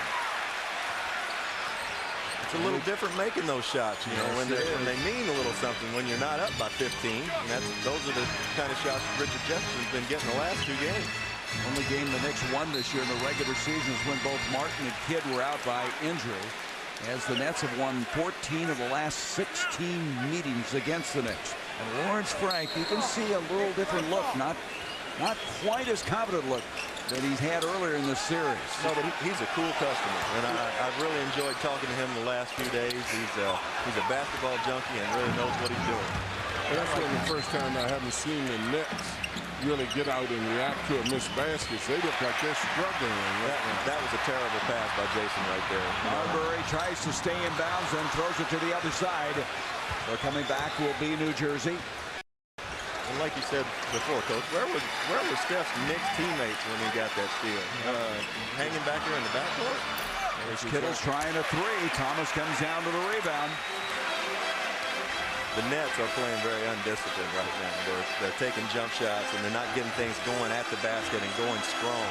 But they're a spurt team, and that's the thing the Knicks have to do right now is really continue to play good defense and don't let them regain their confidence. New Jersey has 1 field goal in the last 8 minutes and 30 seconds going back to that first half of play. Here's the rebound by Penny Hardaway. Still a 2-point lead, and there's a foul by Kittles. That's a frustration foul right there. And let's take a look now at the Jeep game summary and look at the shooting. You can see the Knicks got the better of that. 3-point shooting, only 1 of 9 for the Nets, and that was a big difference in that first half. Well, the front court scoring is big for the Knicks, getting 32 points out of their front court. They haven't gotten much of anything out of them the first 2 games. But again, those fast break points, 11-4, that could be a telling tale by the end of this game. Nazr Mohammed is fouled by Jason Collins as they were squaring off against each other inside. And that's what happens when you get front court scoring. You pick up fouls and you get a higher shooting percentage simply because of the fact the defense has to come back to help. You dump it out or you get a layup. Nazr Mohammed is manhandling Jason Collins in there, and he's getting any kind of position he wants. And if I was New York, I would continue to go at that matchup. 3 fouls on Jason Collins, and now the Knicks have their biggest lead of the entire series, 44-40, as Kurt Thomas now has 14 points. And Kurt Thomas is getting these baskets because of Nazr Mohammed in there. They're having to pay so much attention to Nazr on the block. They can't help out. They've got to now jump out and guard Kurt Thomas. Kidd moves in and he strokes that one and he cuts it to 2, and we've got a foul now. Marbury and Kittles tangling. Marbury voicing his displeasure to referee Michael Smith. That's 2 former teammates there. And we got a double technical here. See, Marbury wants to be very careful right now because the Knicks have things going their way. I think it's just a technical on Marbury. That's who it's on. Stephon picking up the tee. Kidd will go to the free throw line. Yeah, and on the replay, that looked like it was every bit as much Kerry Kittles as it was Stephon Marbury. And you know what? It might be, but at this point when things are going well, you let it go. You voice your opinion and then you let it go because what's at stake is winning this game, and this is extremely important for the Knicks. Emotionally, they've been playing so flat, and as you said, they haven't played this well before. Don't get caught up in a lot of foolishness now. They've had 7 technicals in this series thus far. I tell you, this change of venue has really changed the Knicks. They look such like a different team, a different confidence, a different body language. Muhammad tried a left-handed shot, and Shandon Anderson stripped to the ball. Good defense by Richard Jefferson, but that's what Nazir Muhammad does. He commands so much attention in there with the way he's playing right now. There's going to be chance for offensive rebounds. Well, and I've never seen him do that before. I've never seen him play this physical, offensively, attacking the basket with such regard. I agree. Muhammad picks up his third foul. Collins looking inside to Kittles, brings it out to Jefferson. Jefferson back to Kidd. Kidd gets Penny in the air, no foul, and now they are going to call 3 seconds in the lane instead. As he faked the shot and caught in the paint, the Nets. You know, somehow if I'm the Knicks, I would keep an eye on Jason Kidd. You know, even though things aren't going well right now, you know if the spark is going to come, it's going to come from him. Well, that's a great point, Coach. And I played with Jason. Jason was a younger player when I played with him, and he would miss 3 or 4 shots and stop shooting. And I used to have to tell him, Jason, you've got to shoot the basketball, because I would have a man laying in my lap. His man when I was coming off screen. He is 1 of 5 tonight. To back up what you're saying, Kurt Thomas, I think he got hit in the eye that time. He released the ball and missed the shot. But what Jason will do is he'll go 1 for 10, 2 for 13 at this stage of his career, and then he'll make a big basket when it counts. New Jersey in the last 2 quarters has turned the ball over 12 times, and they have posted only 5 field goals. Here's Kenyon Martin from outside. Collins saves it. They get a second chance. Kittles almost traveled, pulls up, and Muhammad battling for it, and it'll be Nets basketball. We got 2 guys battling in here, battling hard. Jason Collins goes up and hits Kurt Thomas in the face. I don't think that was an intentional blow by any means, just kind of incidental contact right there. There's 24 on the shot clock as the Nets will inbound. 7 minutes to go here in the third. Low scoring third quarter thus far. In it goes to Jefferson. He overshoots it. And again, some Knicks were playing some tough defense inside. Richard Jefferson's missed a couple shots like that, Coach, where he's just kind of finessing the ball up there. He needs to go strong and get to the foul line and get himself back into this game. Too much jazz and not enough power. New Jersey's 1 of 8 shooting in the quarter. There's Frank Williams, has it deflected. Off it comes to Kidd. Kidd creating, leads Kenyon Martin, and that's Jason Kidd at his best. Yes, it is, and that was smothered chicken down there. Jason Kidd on Frank Williams that time, and takes it coast to coast for the layup. That's where they are at their best. And Lenny Wilkins, with the game tied now, and Lawrence is calling timeout, and Lawrence Frank is clear out at center court visiting with Scott Foster. He came way out. You know, that's the thing that I didn't like. And those little bitty coaches like that come way out on the floor like that. Don't nobody even see them. Luke Seca at St. John's used to do that. Hell, if I went to the foul line, they'd call 3 technicals.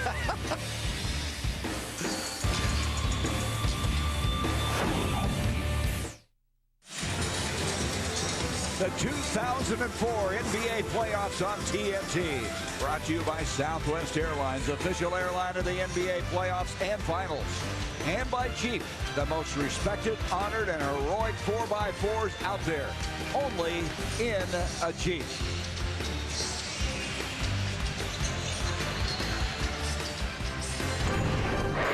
West. Jim West. The Wild West just got a lot wilder. Now what? Nice hat. That'll get you killed. Wild Wild West, the new classic, Saturday night at 9 Eastern on TNT. I tell you, the Memphis Grizzlies won 50 games. Hubie Brown was the coach of the year. First time ever in the playoffs. They've lost their first 2 games, but they get him back now on Beale Street down in Tennessee. And you can see thus far what has happened. Tim Duncan, look at his numbers, guys. I mean, he's just, he's unbelievable. 2-time MVP. Another couple years, if he gets on the weights, he might be a pretty good player, Coach. Well, I think you're right.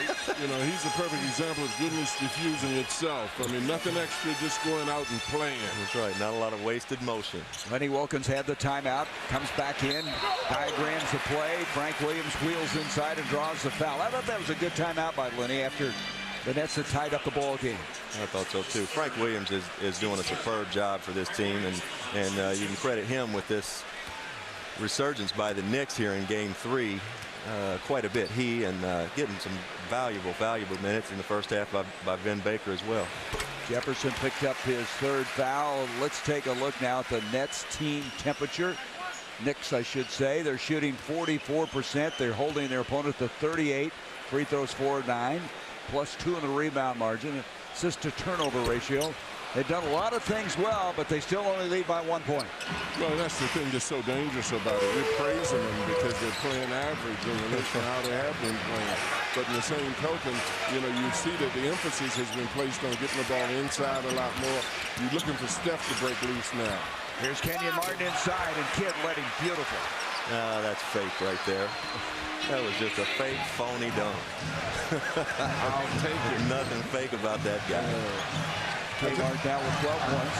I tell you what, this is when Stephon Marbury's got to step up some. We were talking earlier in the game about validating himself. We know he's a good player, but in order to be a great player now, he's got to do something in the second half of this ball game. There's Thomas on the double team. 2 seconds on the shot clock. Knocked out with only 1. Only 1 second on the shot clock. There's this dunk you were talking about. And here's a nice play. This is a little set play to get Kenyon a basket. Got the best passer in the league throwing it to him. Would you like to see Stephon become a little bit more selfish right now? You know, I don't think he can blend into the crowd as much right now. Muhammad had to launch it in a hurry. Didn't get a good look.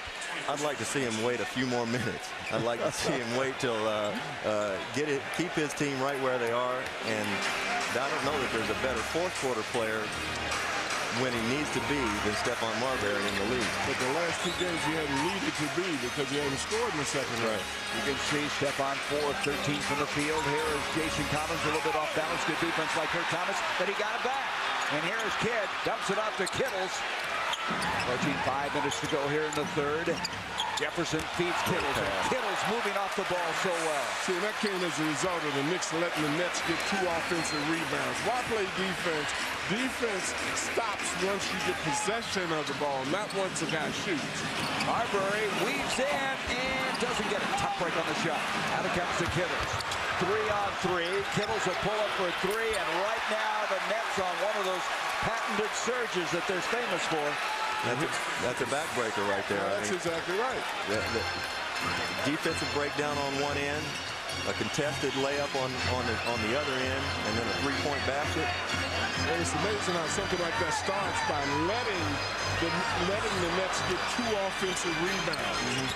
7-0 run right now by the Nets. In trouble as Penny's going to call a timeout. There's only 5 seconds on the shot clock as he got the 22nd. Wait a minute, they may be going to a full. They will. It's a full timeout.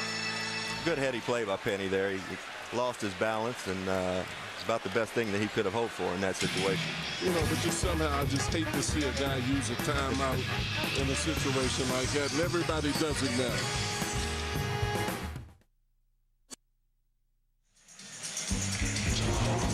Time now for tonight's Bud Light Around the League. Tonight we look at 2 more exciting chapters of the playoff script. And a big thumbs up from me is going to go to the Milwaukee Bucks for finally breaking through a road team, breaking through and beating a home team to even that series up. And 2 thumbs up for Hubie Brown, because Hubie has been called the Coach of the Year, deservedly so, and it's been 26 years ago that he did it again, 70 years old. Thumbs up for all the old timers, Hubie. Show those youngsters how to do it. I think I saw you and Hubie both in that black and white footage we had of the Garden a little while ago. That's right. 26 years, my man comes back and shows them how to do it. This is a dangerous stage of the game right now for the Knicks. They're down 51-45, and they look like they're ready to make one of those patented moves, and Kidd just buried a 3 and backs up what I was saying. And I was just getting ready to say, it was about time for Jason to mix in a make. He had been 0 for 3, and he got that one to go, and kind of a sigh of relief on Jason's face after that one. But see, now here's where I think Stephon's got to become a little greedy. I know you think he should wait a little bit. The last 2 games, he didn't score in the second half a field goal. He only made free throws. Well, I thought he should have waited, Coach, when the game was tied, but not down 9 a minute later. And he had to hurry. The clock was winding down, but Muhammad very alertly, opportunistic, able to follow inside. And so that ends a 14-1 run by the Nets. 54-47. New Jersey has 16 fast break points to 4 for the Knicks. Jefferson almost travels with it. 7 on the shot clock. Inside Collins. And we're going to have a foul on Mohammed, trying to defend him inside. That is his fourth. So the historic, legendary Madison Square Garden. Glad to have you with us. Game 3. Coach John Thompson, Rex Chapman, Craig Sager. I'm Gary Bender. Thus far, the Knicks have played their best game of the 3-game series, but still find themselves down 54-47 as we approach 3 minutes to go in the third. And that's another foul. This one on Frank Williams. I just saw Jason Kidd mouth to himself that he thought Frank Williams was too slow. You saw that? I saw that. You read his lips? I read his lips. That's what happens when you're a shooter and you play with a passer. Usually you're reading his lips when he passes it to you, though. Well, he has that dirt on his shoulder. He shoots things when you have that dirt on your shoulder. You know, we've given. I don't want to say we. I don't have a mouse in my pocket. I don't want to include you on that, Coach. If you're not going to co-sign it, but I know I've been a little bit hard on the Knicks in the last couple games. You got to remember, though, this is a sub-500 basketball team during the regular season. And in talking to Nazir Muhammad this morning, who's given the Knicks a big lift, you know, not only do the coaches, Lenny's had 22 different players since he's been in New York this year. Not only do the coaches not know the players very well, the players don't know the players very well. And that was the point Nazir was trying to make today with the whole Tim Thomas saga and all that. You know, guys, it takes a little while for teams to get to know one another.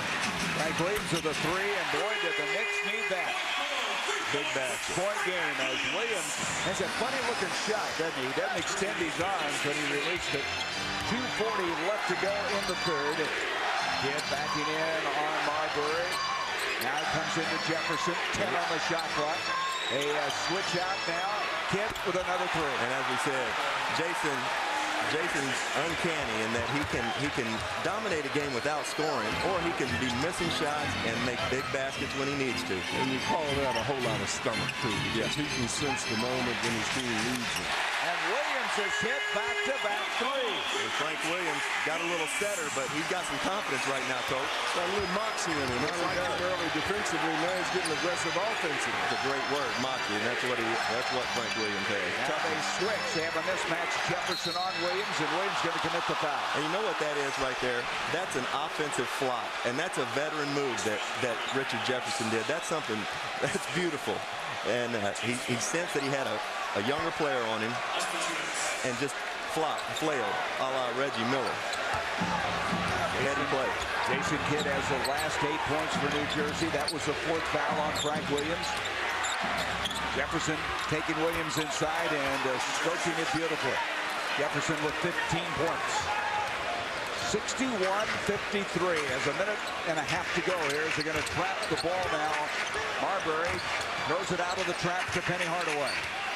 Well, it's interesting. Marbury hasn't been that aggressive offensively, but still the Nets are trapping as if he has been dominating the game.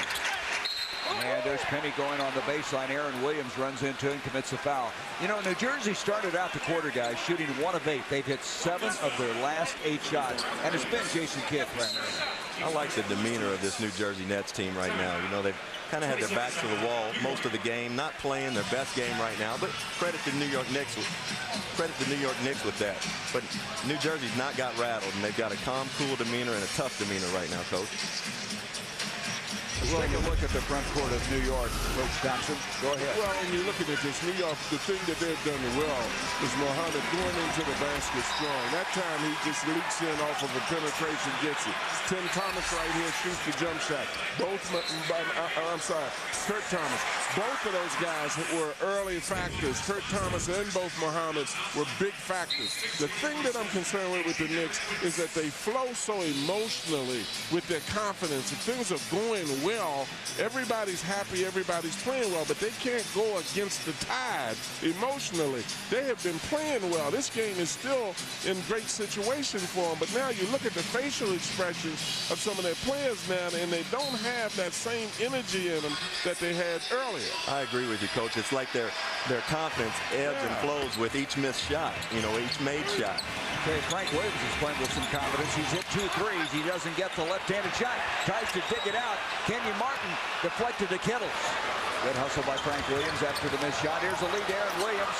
Williams able to put it up and in. He's an effective player. Well, he's an effective player, but I'm wondering when the New York Knicks are going to foul Aaron Williams. He's 9 for 10 now in the series.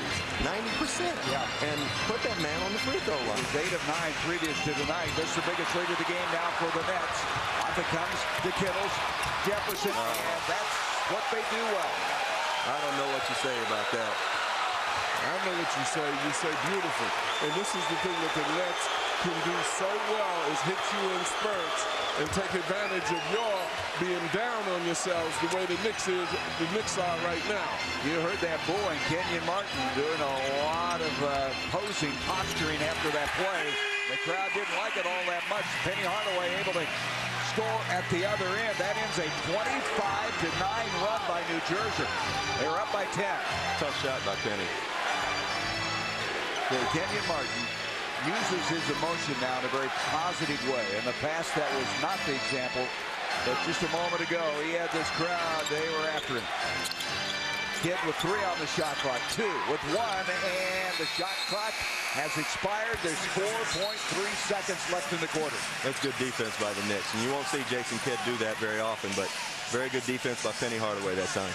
Yeah, but everybody on the Knicks team is looking at the floor right now. I mean, you still want to see that confident energy. They depend so much on the emotions of this atmosphere in the gym more than anything. There's the first turnover in 8 minutes by New Jersey. Show you how they've been taking care of the ball. Gonna have to shoot it. How about that? And did not get it off in time. And we have come through 3 quarters of play. Terrific defense by Jason there. Frank Williams is giving him big minutes. The Nets are really turning it up a notch. They're turning it up a notch. This is just beautiful basketball here. And wow. Wow. Well, see, you're looking again. I mean, they're just pushing the ball, getting out, and these guys are following up. The Knicks have got to now generate a lot of their energy from their defense as they did offensively before, because now you look, again, you see no white shirts on the inside, but only the jerseys from the New York Nets, and you're not going to win doing that.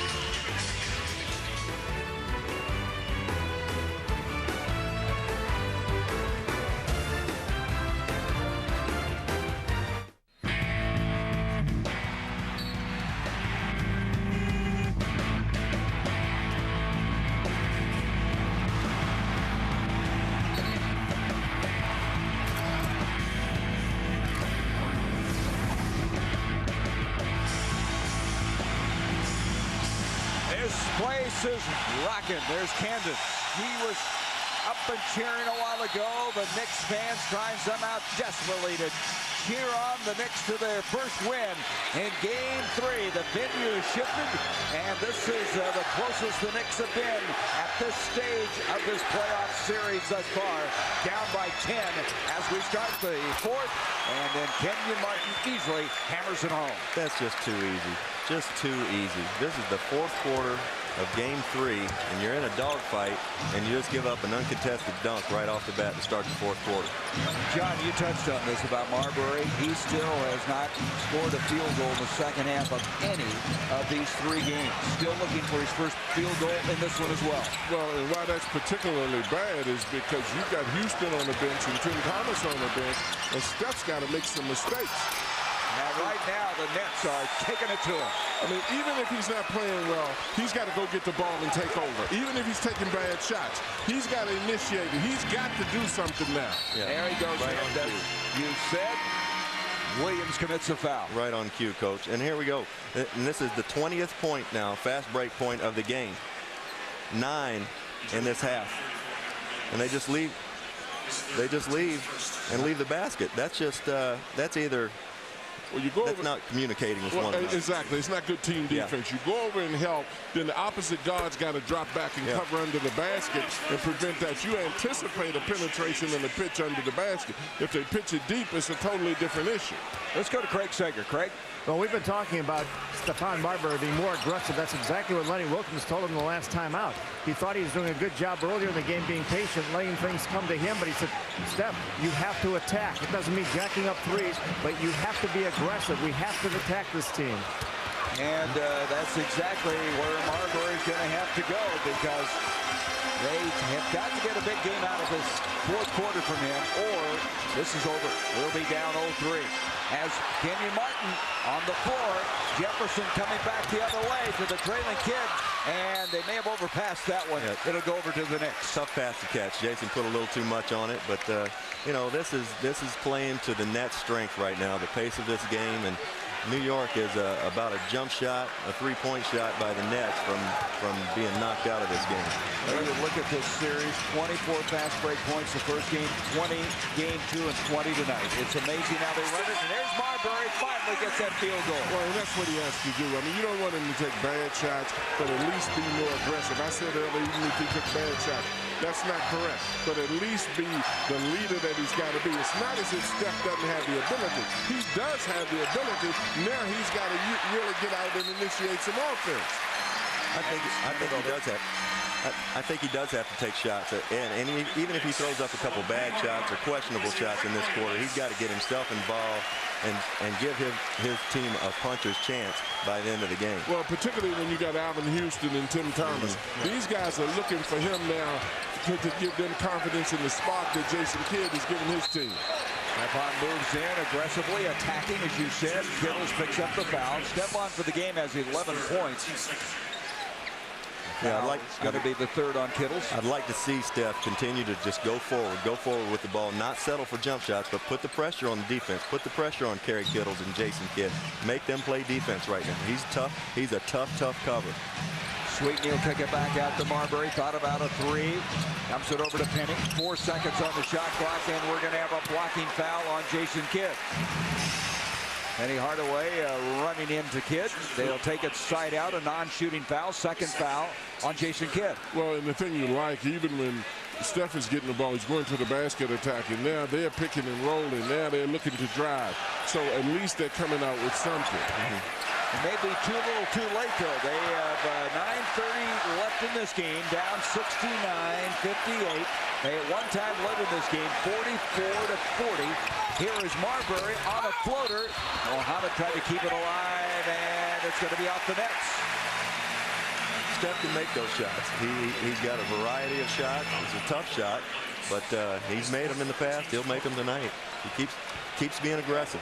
Well, the thing that they have to be very careful of is that the Nets have regained their confidence and they're fast breaking on everything. That's a huge three. I mean, huge.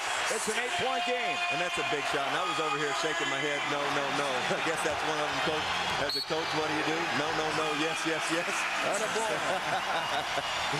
Lawrence Frank, 33 years old. At 5'8", the shortest, youngest head coach in the NBA. He has not lost a game in playoff competition, but he's got to get nervous on a play like this. That's a beautiful jump shot. Great elevation, beautiful release. Stephon Marbury's got one of the prettiest shots in the league. And so, hope still springs eternal here at Madison Square Garden. The Hyundai Sonata makes more sense than ever. When the Knicks acquired Stephon Marbury from Phoenix, they wanted some big plays. He had a game-winning basket in overtime of Game 1 versus the Spurs. Even though San Antonio went on to win that series 4-2, it was Marbury carrying away, and that was the shot right there that won it. And in the last 6 points have been scored by Stephon Marbury tonight. And I retired out in Phoenix, and I've seen this guy play for the last 3 or 4 years, and there's not a more talented point guard in the league.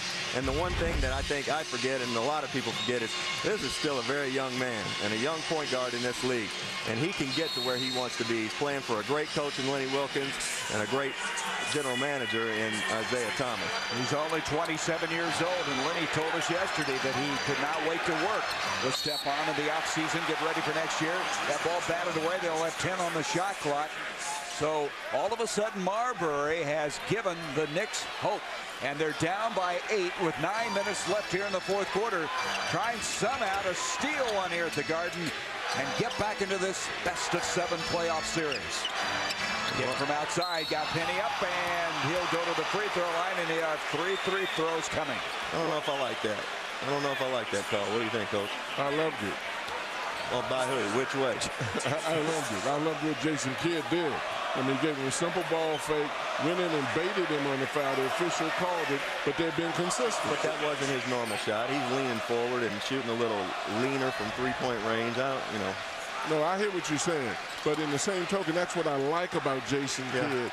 He's not a guy who commits sins of commission. He commits sins, of omission. He commits sins of commission. That's what I'd love to see Steph do. When you got a player of Steph's ability, I want to lose with him if I'm the coach. I don't want to lose with no equal opportunity offense with guys that haven't shown me that can do what he does. When he started to play hard and started to initiate offense, the Knicks' other players play well. But you pay a guy to take over at this time of the ball game. And Jason has always been a guy that would rather ask for forgiveness than ask for permission. Now he hits the first two now as he's been very effective at the free throw line for the night now. He is 6 of 7. That was the first team foul on the Knicks. New Jersey had committed 4 early in this quarter. And Kidd, a very good free throw shooter during the regular season, shot 83%. And he knows he's a very good free throw shooter. That's why he baited the man to get on the line.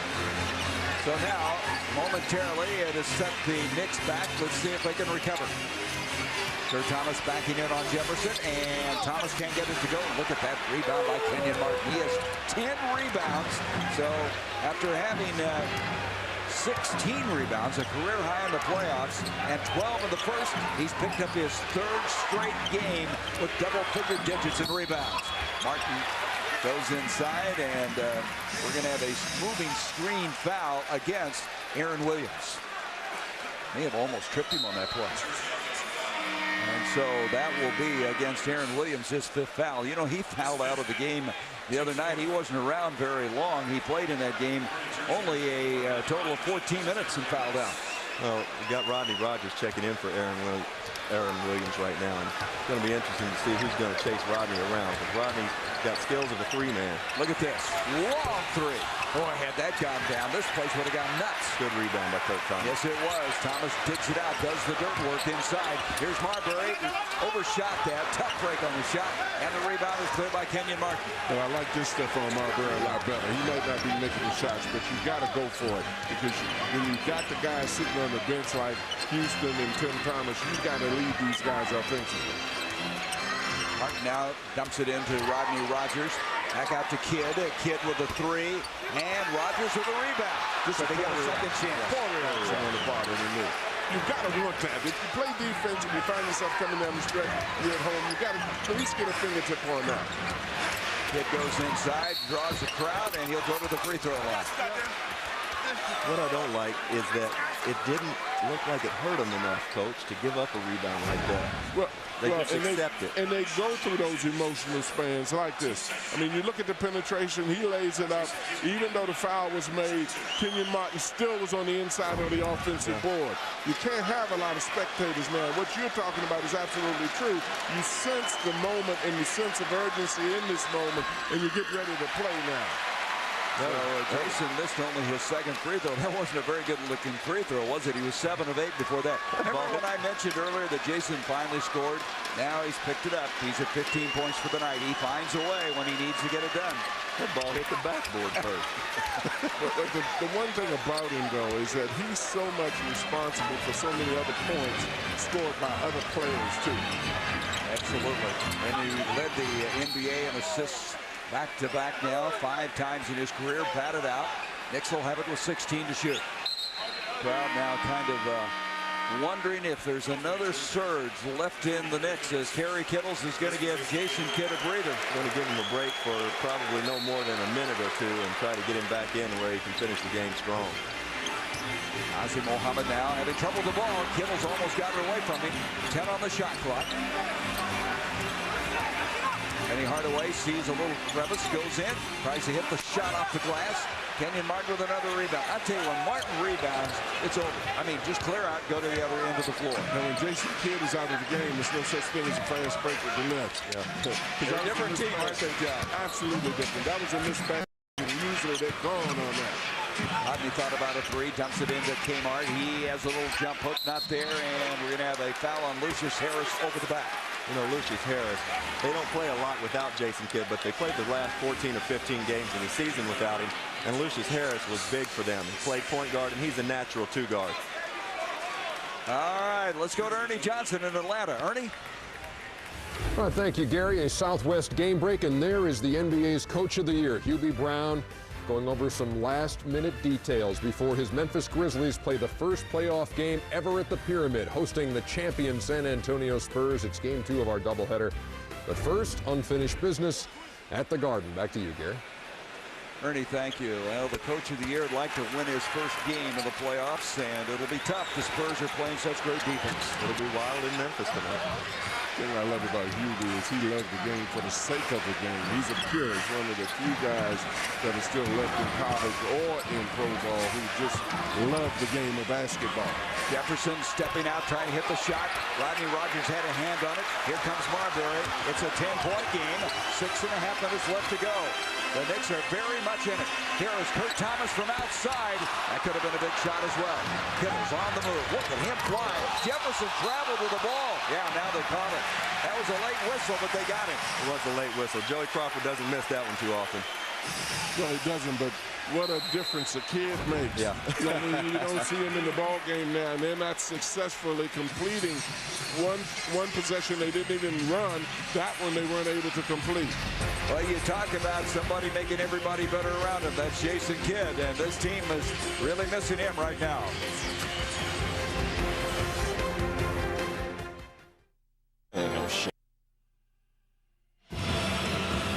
The 2004 NBA playoffs on TNT, brought to you by Hyundai. Visit NBA.com and enter to win a new Hyundai Santa Fe.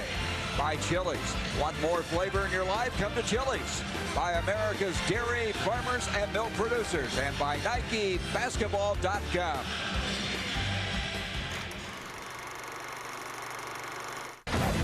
The Spurs made roadkill out of the Grizzlies in San Antonio.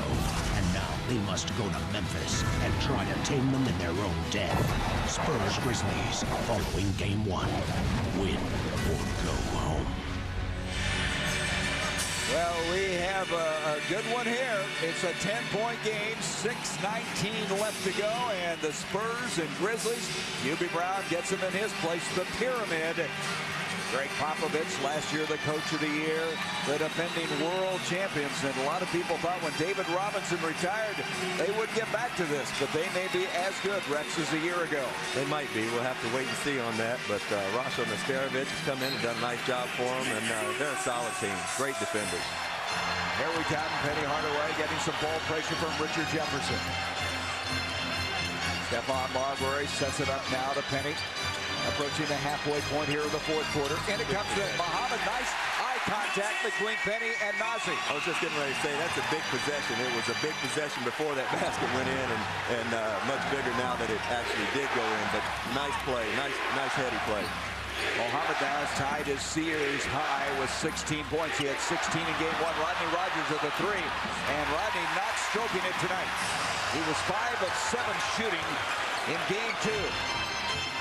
There's Muhammad looking inside, backing in on Rogers, and they're going to call a foul on Rodney Rogers. Well, Muhammad has too much length for Rodney, that low on the block. You know, I was surprised that he even dribbled the basketball, just stretch over him and, you know, shoot his little baby hooks. And that's a great point, Coach. Rodney, I played with Rodney in Phoenix for a couple years, and Rodney, as versatile as he is, he really struggles with length.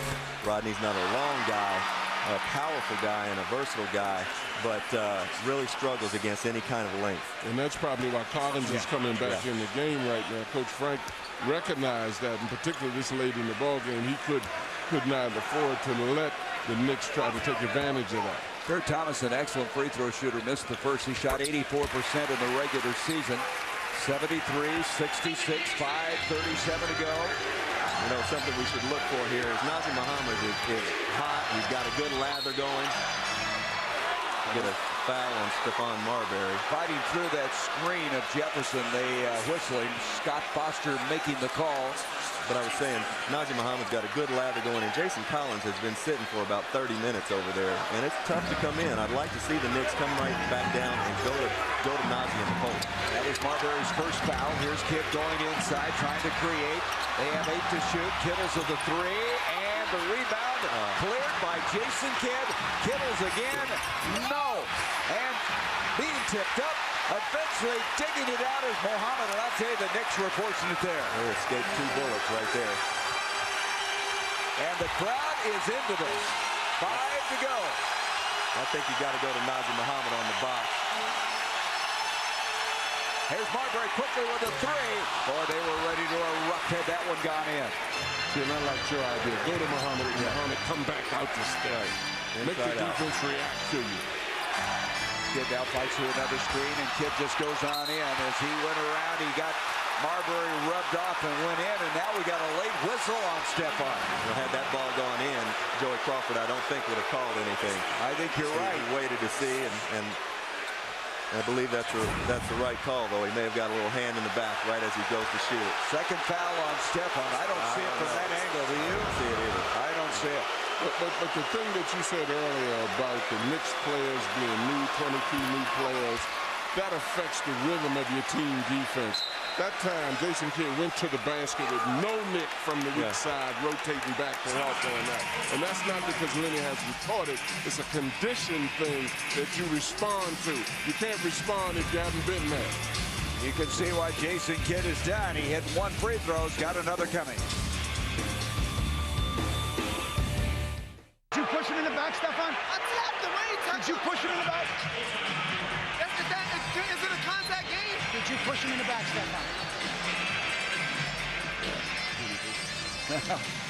Joe Crawford and Stephon Marbury talking about that last foul that was called on Stephon, a late call, and it was hard to see, and he said, did you push him in the back? Joe kept asking that question. So Jason Kidd will go to the free throw line after the timeout after hitting his first. You know, there may be as good a referee in the league as Joe Crawford. There's not a better one than him. And he doesn't miss that call. And had that basket gone in, he would not have called that foul. Well, the one thing, they've been consistent. I mean, you can always question whether somebody's right or wrong. You want consistency.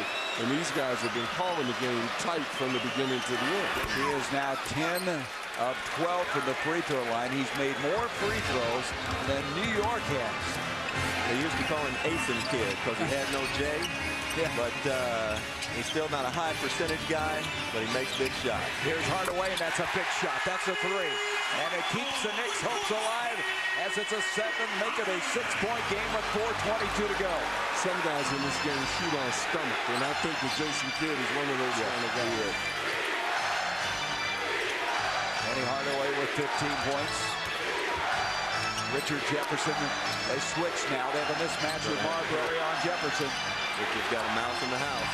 A mouse in the house, but he couldn't catch the mouse. He battled him well. Richard's really not a post-up guy, as we mentioned before. New Jersey's gone 7 minutes without a field goal. Shannon Anderson wants no part of the basketball right now. Well, he hasn't been shooting it well the entire series. There's Marbury taking it inside, drawing the foul. Stephon now just willing his team, trying to find a way to win this basketball game. I really like that by Stephon right there. He went in and threw his body into somebody and put the pressure on the official to make a call. Well, and that's what I was saying earlier about the fact that this is the time where a guy with his kind of talent has got to initiate and take over. The thing that I don't like about Stephon is that the Knicks only have 4 points off a transition basket. Yeah. Whereas you look at the Nets, they have like 20 points off a transition basket. Steph is too creative. He can't play against the defense every possession. He's got to get down, and he's tough in open floor also. We've got to remember, this is Steph, played 7 years now. He's not played in a lot of meaningful basketball games. Well, we said at the top of the show, this would be a great game for him to validate himself to the hometown, and he's starting to step up big here down the stretch. Jefferson misses. Muhammad with the rebound. It's a 4-point game. Penny Hardaway into the offensive end. Frank Williams is going to try a 3. And it comes out to Kerry Kittles. I like that Frank Williams, that moxie on Frank Williams.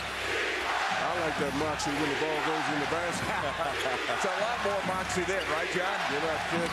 Here's Jefferson now, picked up by Kurt Thomas. Jefferson the foul away, and tipped by Kenyon Martin. Came out of nowhere. Great play. And Marbury with a bigger play yet with the steal. He'll go to the hole, left it short. What a missed opportunity there for the Knicks.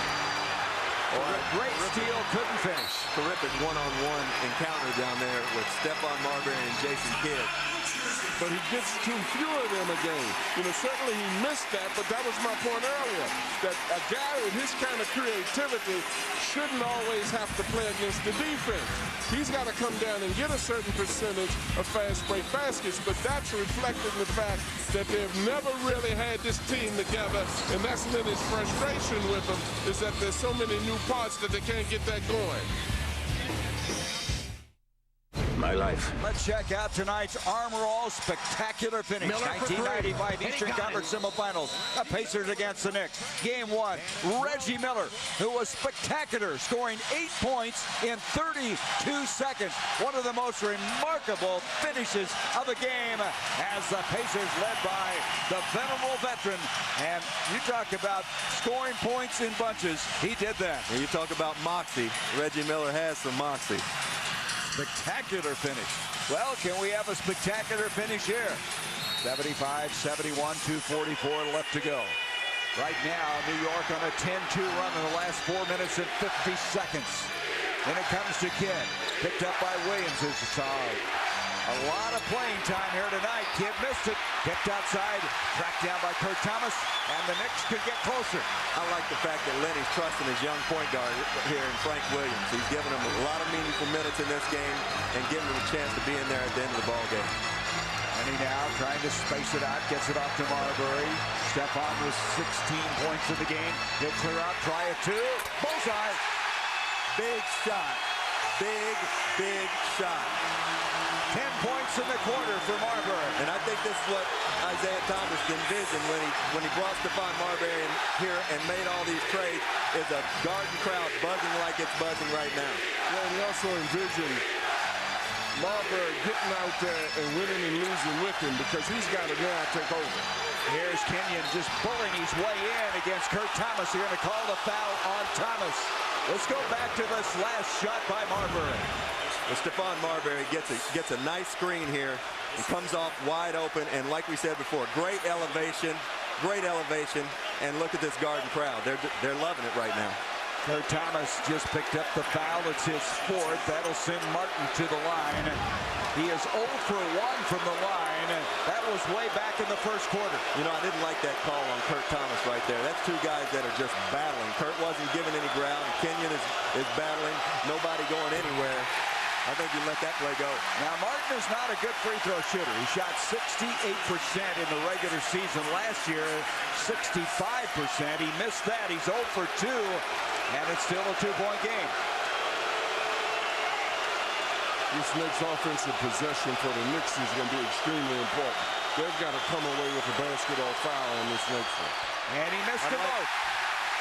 I'd like to see him go inside here or get Stephon Marbury a live dribble on the wing. This place is electric. And there's our live dribble. Here's Marbury. This is a three by Stephon. Boy, that would have given them the lead. Jason Kidd now trying to exert some calm for the Nets as they come into the offensive end. Not a guy in the league I'd rather have the ball right now than Jason Kidd. Last 10 minutes, New Jersey's 0 from 11 for the field and still 0 for 12. But look at Jefferson, but he stepped out of bounds. Knicks ball. You know, one thing that the Knicks have to really be careful of is the pursuit of the ball. They're jumping for rebounds, but they're not running after long rebounds as aggressively as the Nets are. So great point. It down. He didn't step out of bounds on that. No, they called. He came back in from out of bounds and didn't establish himself inbounds. Marbury kicks it out now to Penny Hardaway over a minute. Oh, my goodness. Kenyon Martin just ripped the ball away from him. What a great play. He just absolutely ripped the ball away. And smiling about it. I'm smiling about it. That was incredible. Less than a minute to go now. Jefferson backing in. He takes Williams inside and got the bounce. Big basket by Jefferson. 77-73. Jefferson with 17 points. Marbury gets it to Penny. 3 by Penny. And we have a 1-point game. Penny Hardaway's been big in this quarter and made 2 big shots. Watch the over and back there right in front of us here. Yeah, Jefferson did not do it, but there was some concern, I'm sure. Lawrence Franks wants a timeout they do not see. He was yelling for a timeout, didn't get it. And here comes to Jefferson. They have 10 on the shot clock. And Jefferson gets it off to Kenyon Martin. Ran one-hander, he hit it, and he's fouled. And that's exactly what I was talking about. Everybody talks about jumping for rebounds.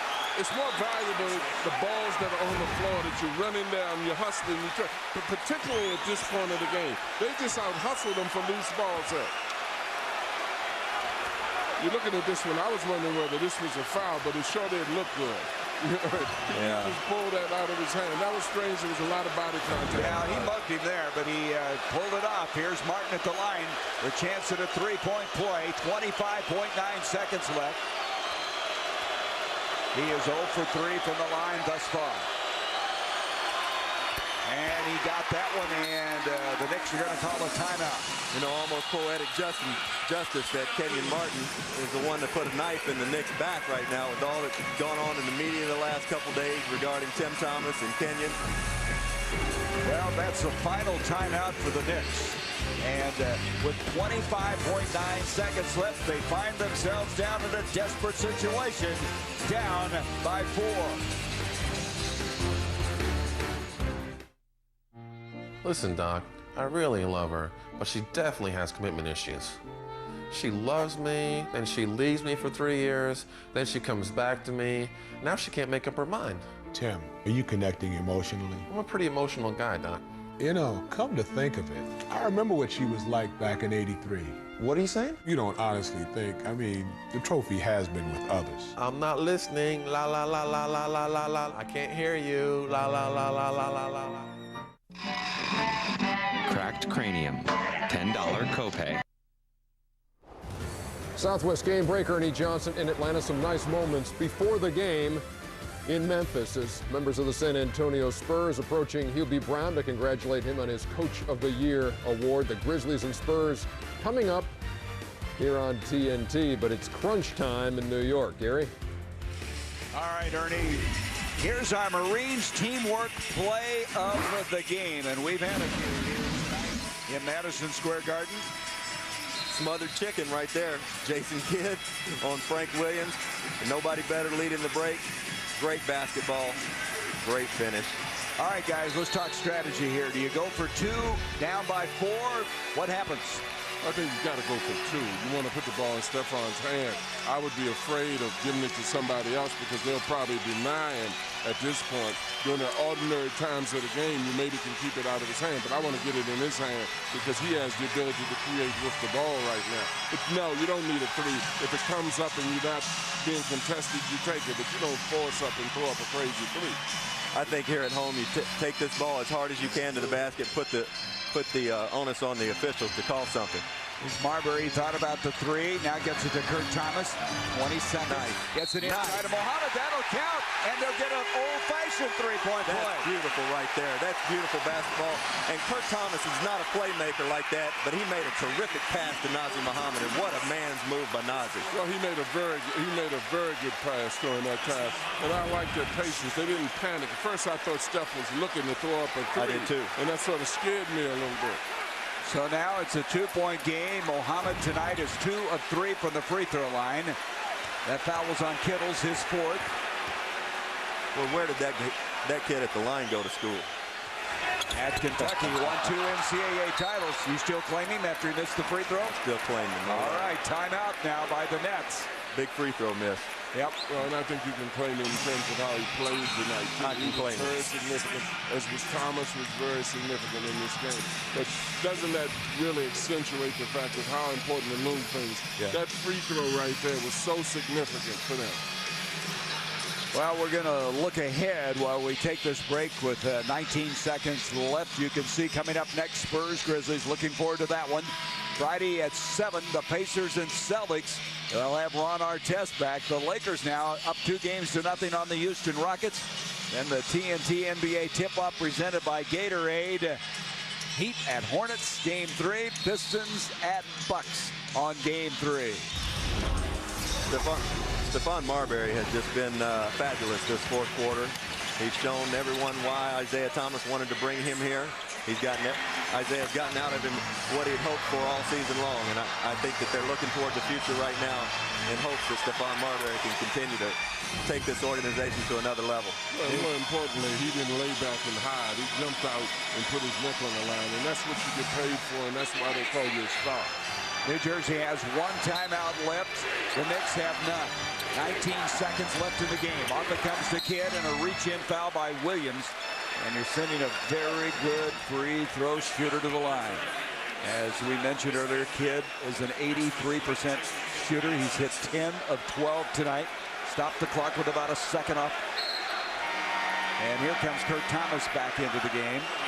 I was just getting ready to say, as good a free throw shooter as Lucius Harris is, and Kerry Kittles, and so on and so forth, with the lineup they have on it, I wouldn't want Jason Kidd to shoot the free throw there. Why did I know what you were going to say? Jason Kidd has stomach. They were 13th this year in the league at 75%. His Kid hits another one, and in this quarter alone, he is 7 of 8. You know, there's some guys in the game, you can talk about technique and all the other things, but some guys' stomach and heart puts the ball in the basketball, and here's one of them right here. Just gets it done. Back to a three-point. This is a big one here. Could be a 2-3. But now he leaves the door open. A three-point game. 14 seconds left to go. Let him get up a 3. Look at Kenyon Martin way out on him. Here's Penny. Tough 3. And he couldn't get it. Rebound. They bring it out to Marbury. 5 seconds. Marbury goes up. He's fouled. That'll be 3 free throws. No, I don't think they're going to call. They're calling it a 2-shot foul. Are they? I thought he was outside the line. He was outside, but I believe he was passing it, Gary. Was he? I believe so.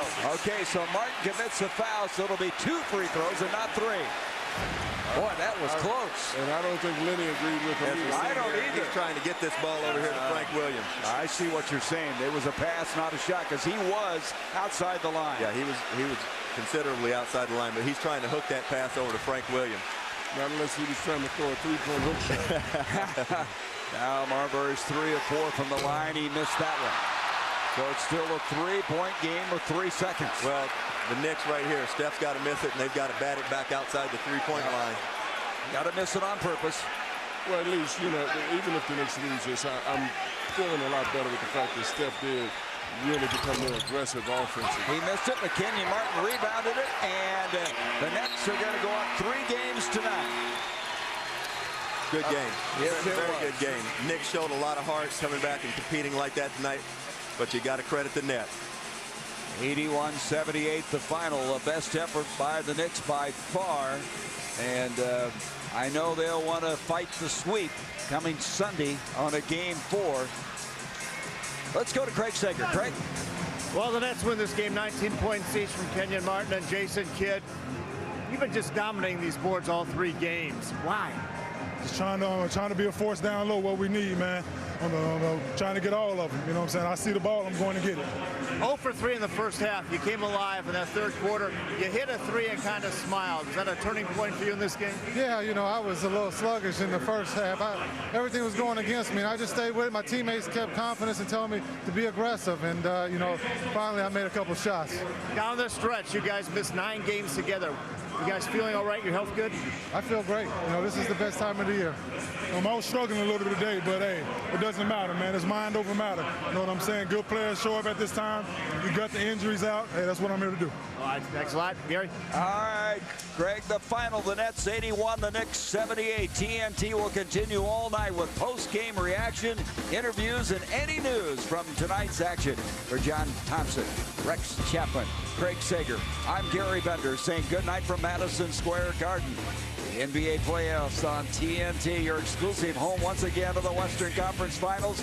Coming up next, Game 3. It should be something from Memphis. San Antonio against the Grizzlies.